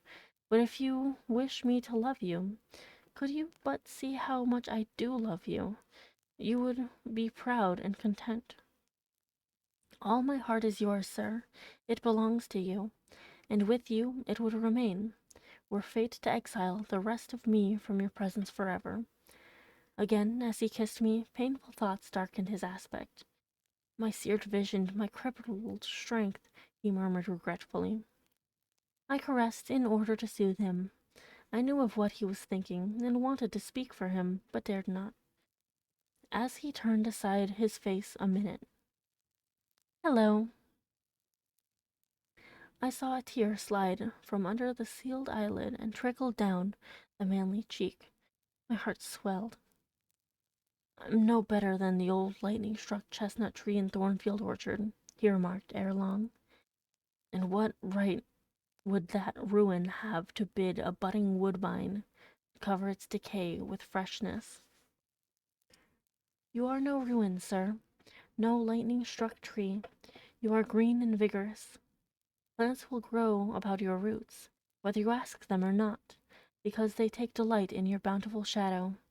And as they grow, they will lean towards you and wind around you, because your strength offers them so safe a prop. Yeah, no worries. It's okay. Totally fine. I appreciate you coming. We're on the last few pages of Jane Eyre, and then we're going to be moving on to a new book soon. Again he smiled. I gave him comfort. You speak of friends, Jane? He asked.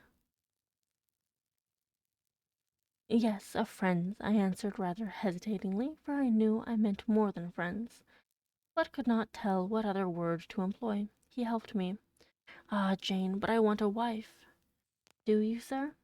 Yes, is it news to you? Of course, you said nothing about it before. Is it unwelcome news? That depends on circumstances, sir, on your choice. Which you shall make for me, Jane. I will abide by your decision. Choose then, sir. Her who loves you best. I will at least choose her I love best. Jane, will you marry me? Yes, sir.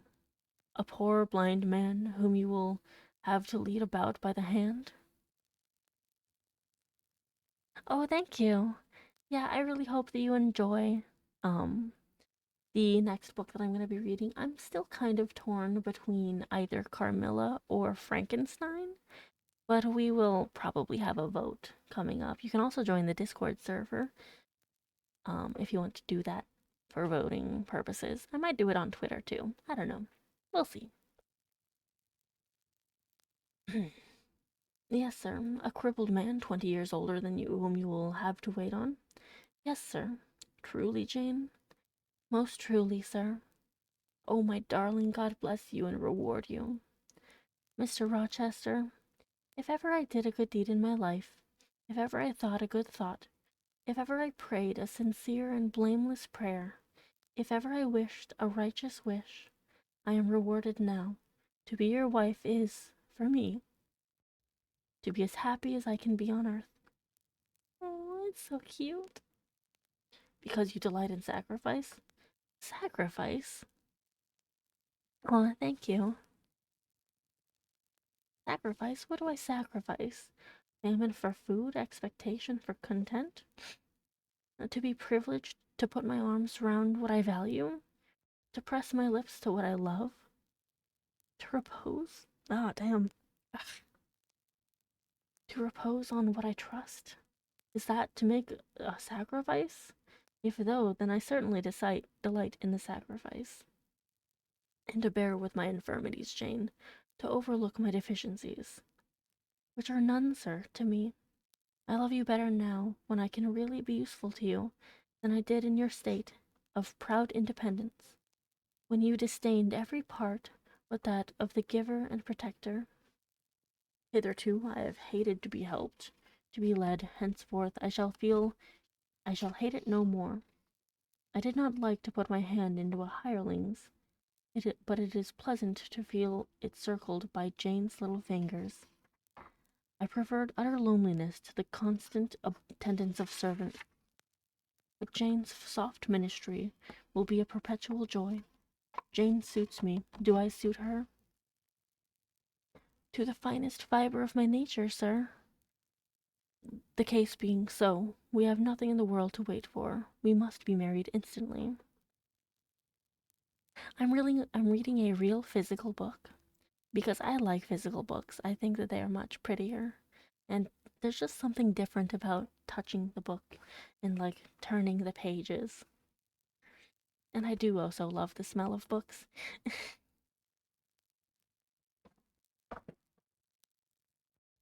He looked and spoke with eagerness. His old impetuosity, there we go, was rising. Yeah, me too. No, don't call me a big nerd, Sumi. That's mean.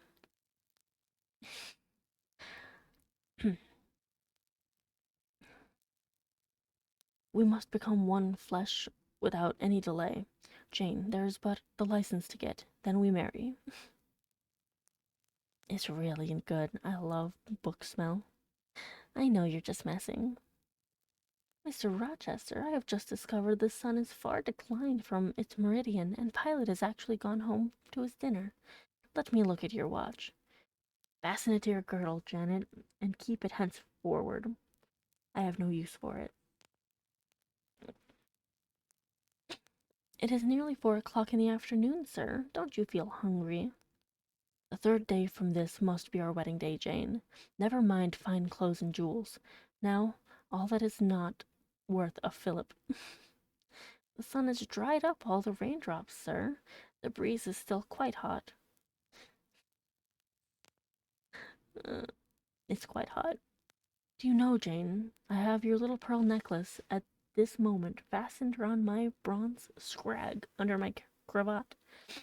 I have worn it since the day I lost my only treasure, as a memento of her. We will go home through the wood. That will be the shadiest way. She's just fucking with him, and I love it.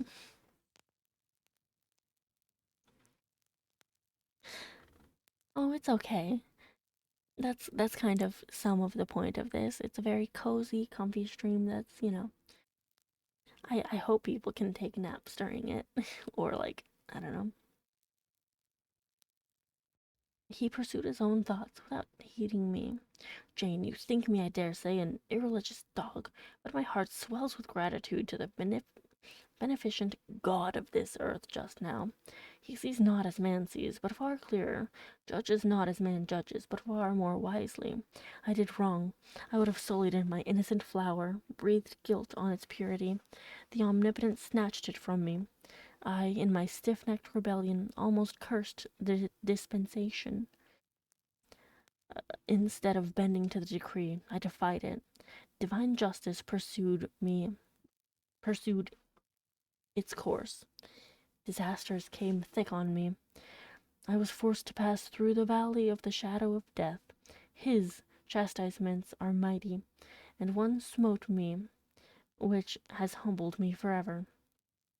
You know I was proud of my strength, but what it is now, when I must give it over to foreign guidance, as a child does its weakness, of late, Jane, only of late, I began to see and acknowledge the hand of God in my doom.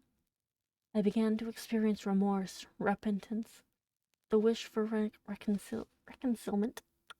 My maker.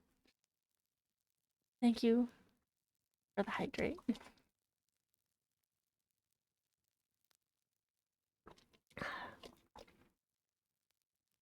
Delightful. Let's see. Where was I? reconciliation to my Maker. I began sometimes to pray very brief prayers, they were, but very sincere. Some days since, nay, I can number them, for it was last Monday night, a singular mood came over me, one in which grief replaced frenzy, sorrow, sullenness. I had long had the impression that since I could nowhere find you, you must be dead. Late that night, perhaps it might be between 11 and 12 o'clock, ere I retired to my dreary rest, I supplicated God that, if it seemed good to him, I might soon be taken from this life, and admitted to that world to come, where there was still hope of rejoining Jane. Aw, that's so sad. I was in my own room and sitting by the window, which was open. It soothed me to feel the balmy night air, though I could see no stars, and only by a vague, I know, and only by a vague luminous haze, knew the presence of a moon. I longed for thee, Janet. Oh, I longed for thee both with soul and flesh. I asked for God at once in anguish and humility, if I had not been long enough desolate, afflicted, tormented, and might not soon taste bliss and peace once more. That I merited all I endured, I acknowledged that I could scarcely endure more. I pleaded that the Alpha and Omega of my heart's wishes broke involuntarily from my lips in the words, Jane, Jane, Jane. I get choked up. I'm not crying, I'm just getting choked up. It's very sweet and sad, okay?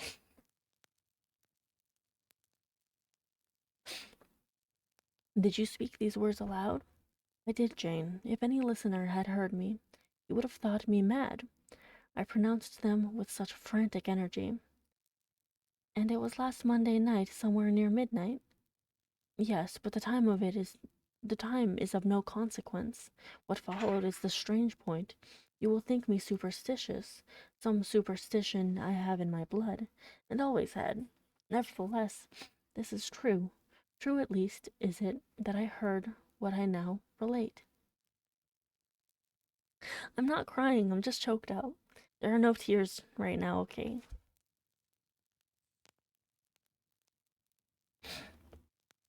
As I exclaimed, Jane, Jane, Jane, a voice, I cannot tell whence the voice came, but I know whose voice it was, replied, I am coming.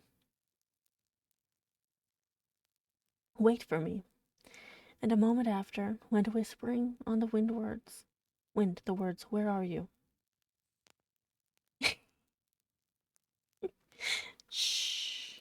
It's okay. It's okay.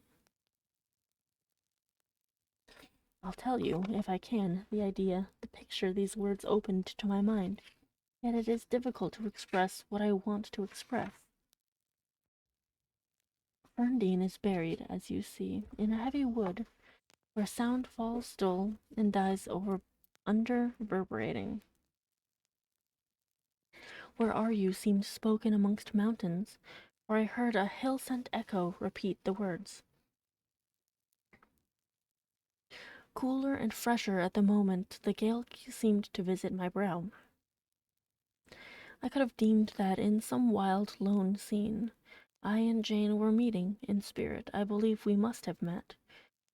You no doubt were, at that hour, in unconscious sleep, Jane. Perhaps your soul wandered from its cell to comfort mine, for those were your accents. As certain as I live, they were yours. Oh no!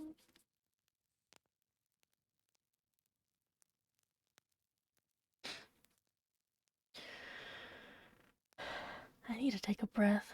This is getting to me. It's so cute and sad, and I would have absolutely fallen for Mr. Rochester. Like, I wouldn't have done the running away thing, and it would have ended badly.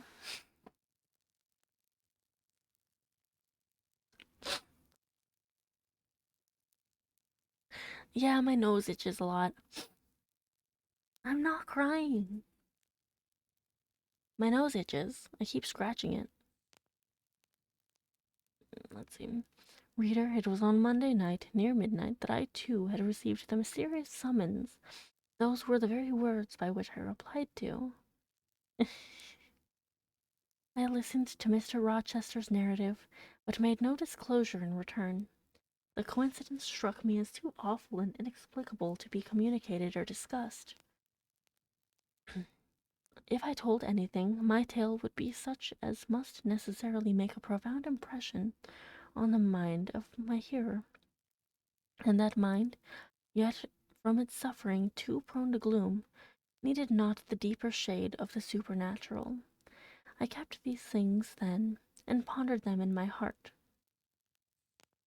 You cannot now wonder, continued my master, that when you rose upon me so unexpectedly last night, I had difficulty in believing you any other than a mere voice and vision, something that would melt to silence and annihilation, as the midnight whisper and mountain echo had melted before.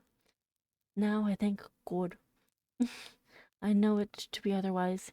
Yes, I thank Sky Daddy. I put that in myself. He put me off his knee and rose, and reverently lifting his hat from his brow and bending his sightless eyes to the earth, he stood in mute devotion. Only the last words of worship were audible. Thank my Maker, that in the midst of judgment he has remembered mercy. I humbly entreat my Redeemer to give me strength to lead henceforth a purer life than I have done hitherto. Then he stretched his hand out to be led. I took that dear hand, held it a moment to my lips, then let it pass round my shoulder. Being so much lower stature than he, I served both for his prop and guide. We entered the wood and wended homeward. Chapter 38 Conclusion. Reader, I married him. A quiet wedding we had, he and I. The parson and clerk were alone present. When we got back from the church, I went into the kitchen of the manor house where Mary was cooking the dinner and John cleaning the knives, and I said, Mary, I have been married to Mr. Rochester this morning. The housekeeper and her husband were both of that decent phlegmatic order of people to whom one may at any time safely communicate a remarkable piece of news without incurring the danger of having one's ears pierced by some shrill shriek, and subsequently stunned by a torrent of wordy wonderment. Mary did look up, and she did stare at me. The ladle with which she was basting a pair of chickens, roasting at the fire, did for some 3 minutes hang suspended in air, and for the same space of time John's knives also had rest from the polishing process. But Mary again, over her roast, said only, Have you, miss? Well, for sure. A short time after she pursued, I seed you go out with the master, but I didn't know you were gone to church to be wed. And she basted away. John, when I turned to him, was grinning from ear to ear. I telled Mary how it would be, he said. I knew what, Mr. Edward. John was an old servant, and had known his master when he was a cadet of the house. Therefore he often gave him his Christian name. I knew what Mr. Edward would do, and I knew I was certain he would not wait long neither. And he's done right.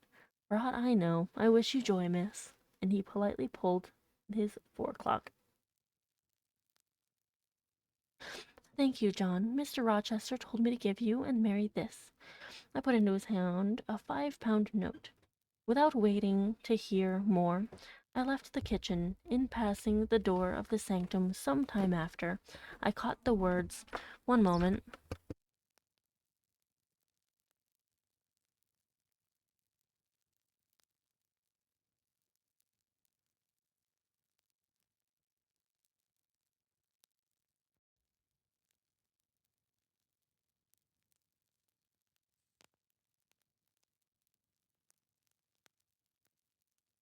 Sorry about that. I caught the words. She'll happen do better for him, nor only ought grand ladies. Oh my god. Oh, there we go. That's what I was trying to avoid by muting myself.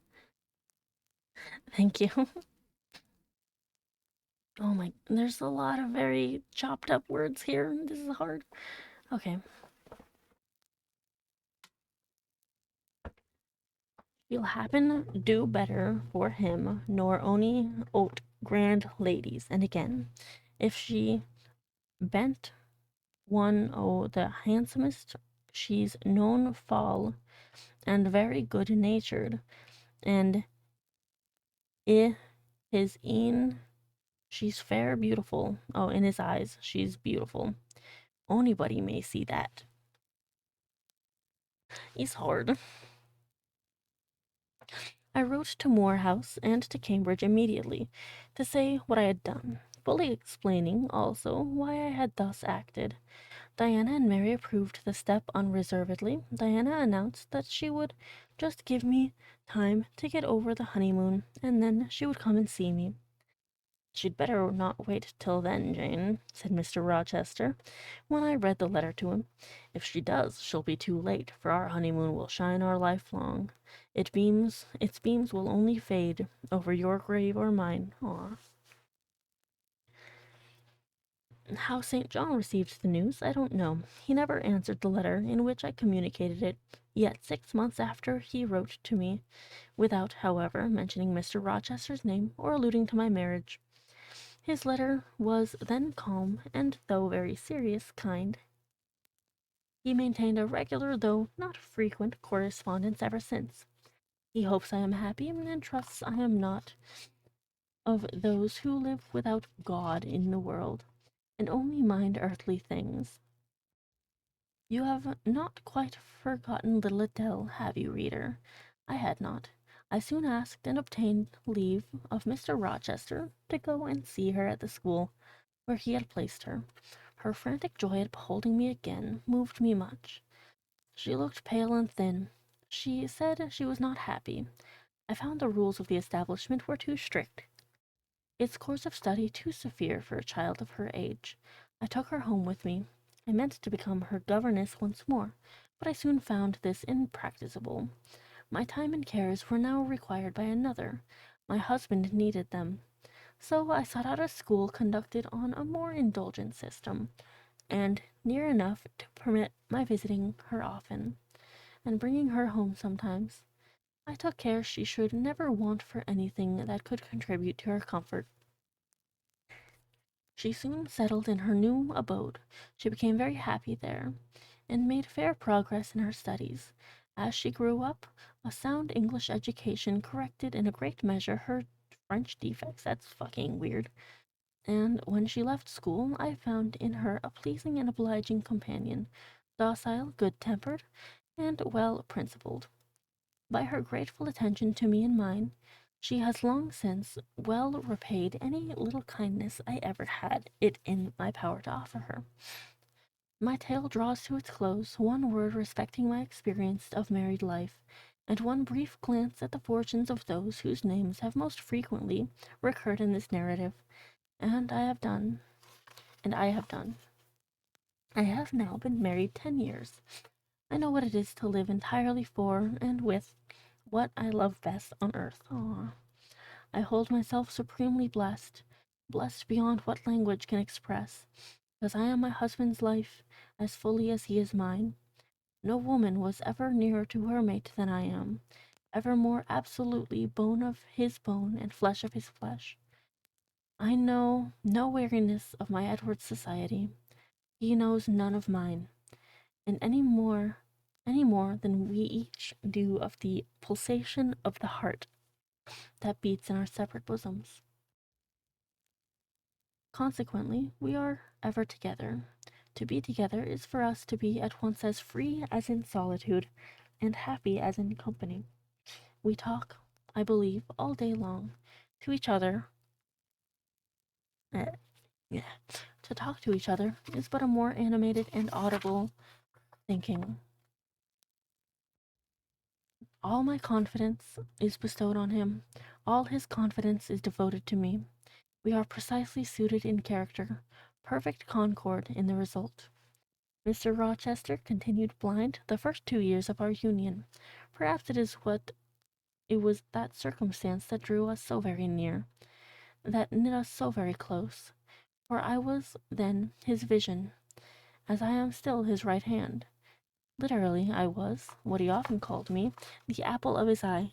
He saw nature, he saw books through me, and never did I weary of gazing for his behalf, and putting into words the effect of field, tree, town, river, cloud, sunbeam, of the landscape before us, of the weather around us, and impressing by sound on his ear what light could no longer stamp on his eye.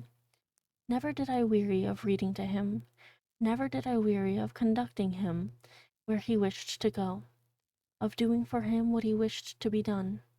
And there was a pleasure in my services, most full, most exquisite, even though sad, because he claimed these services without painful shame or damping humiliation.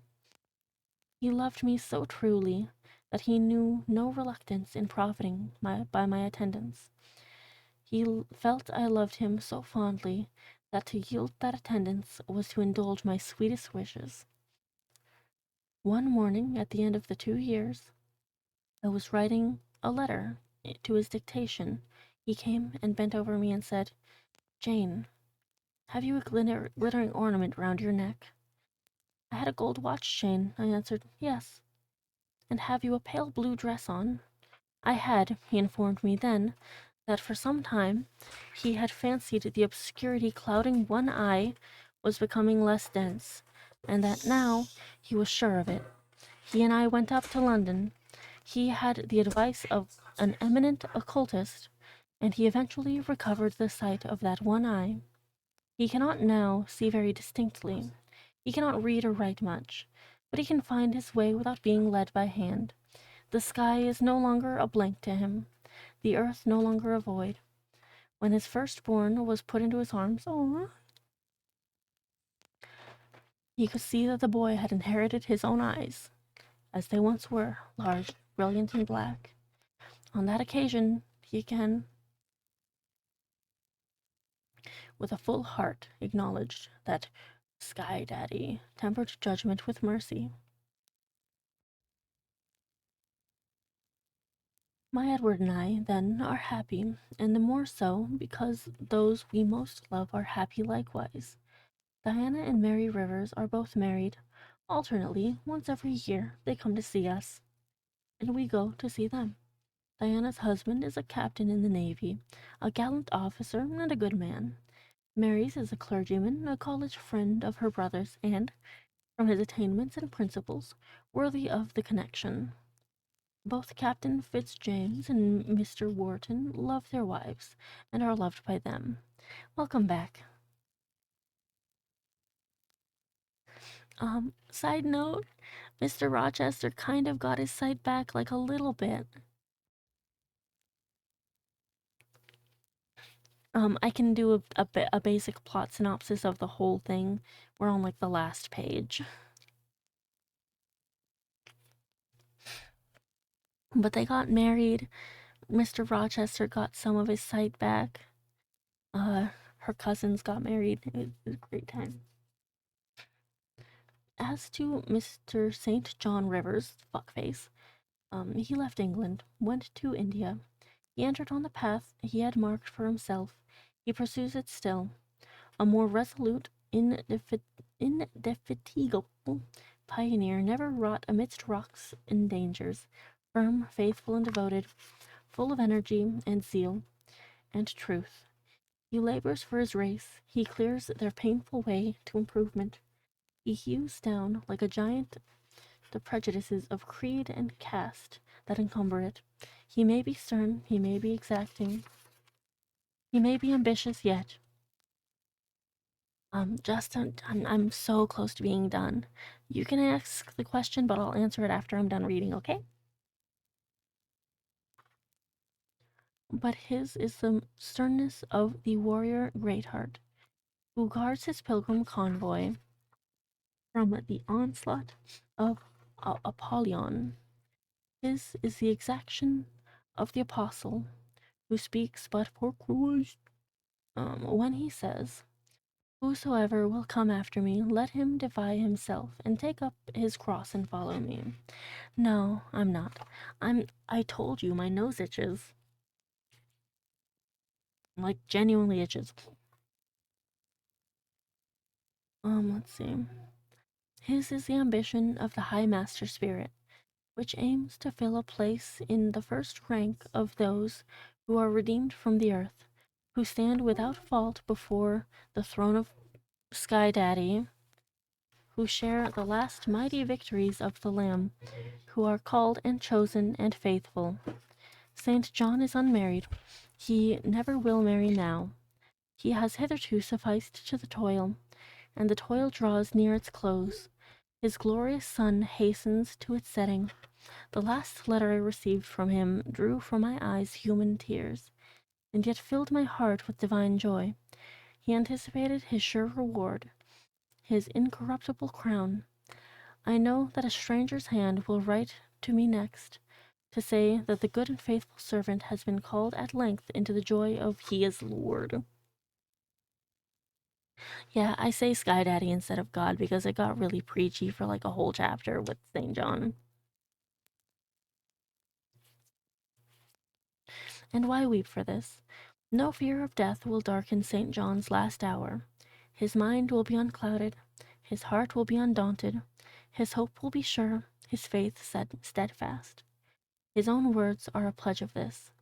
My master, he says, has forewarned me. Daily he announces more distinctly, "Surely I come quickly," and hourly I more eagerly respond, "Amen. So come." Why is it? Okay. And that's it. I kind of wish that the very ending leaned more on Mr. Rochester and Jane. Like, I know, I'm telling you, it's my fucking nose. I fucking hate it. It is just so bad. I fucking hate Saint John. He's literally the worst. He's the worst fucking character. I'm a little bit upset that he got the last line of dialogue in the entire book. It's really frustrating, and I kind of hate him a lot.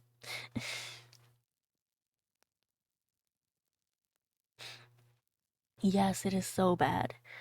He tried to get Jane Eyre to marry him because not and he like literally said to her, exactly to her, that he doesn't think she's beautiful, he doesn't love her, and that it is her duty to marry him because he wants her to come to India with him to be a missionary. Like, he point blank was like, "I do not love you. I do not think you're pretty, and but I think you would be a good missionary's wife." Yeah. And the whole time, for the whole chapter, while he was asking her, he was like just doing that, just like the most shitty things where it's like, "No, if you don't marry me, you're sinning and you're evil and you're mean." Like, he literally said that she would go to hell if she didn't marry him. And I thought it was really fucked up. And I don't like him. I want to punch him too. Because that's just so fucked up. Anyway, that's the end of the book. I'm really, again, very sad that he got the last line. I'm gonna be thinking about that for a while, probably. Yeah, let's fucking murder him. That'd be cool. That'd be real cool. Anyway, it was a very good book. I'm very glad that it actually like tied things all together very neatly, very cleanly, very nicely. Everything kind of worked out. I mean, kind of. Yep. I'm going to be ending this stream. I will be streaming again on Thursday, Friday, and Saturday. And we will be returning to playing Fable 3 on Thursday and Friday, and then I'll figure some kind of chaotic stuff to do on Saturday. It's just a day. It's just a day. I need my days off, man.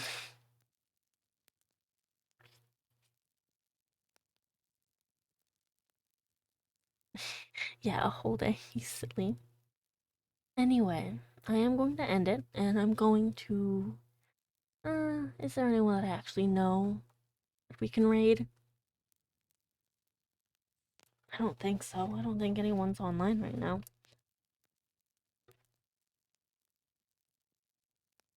Yeah, not really.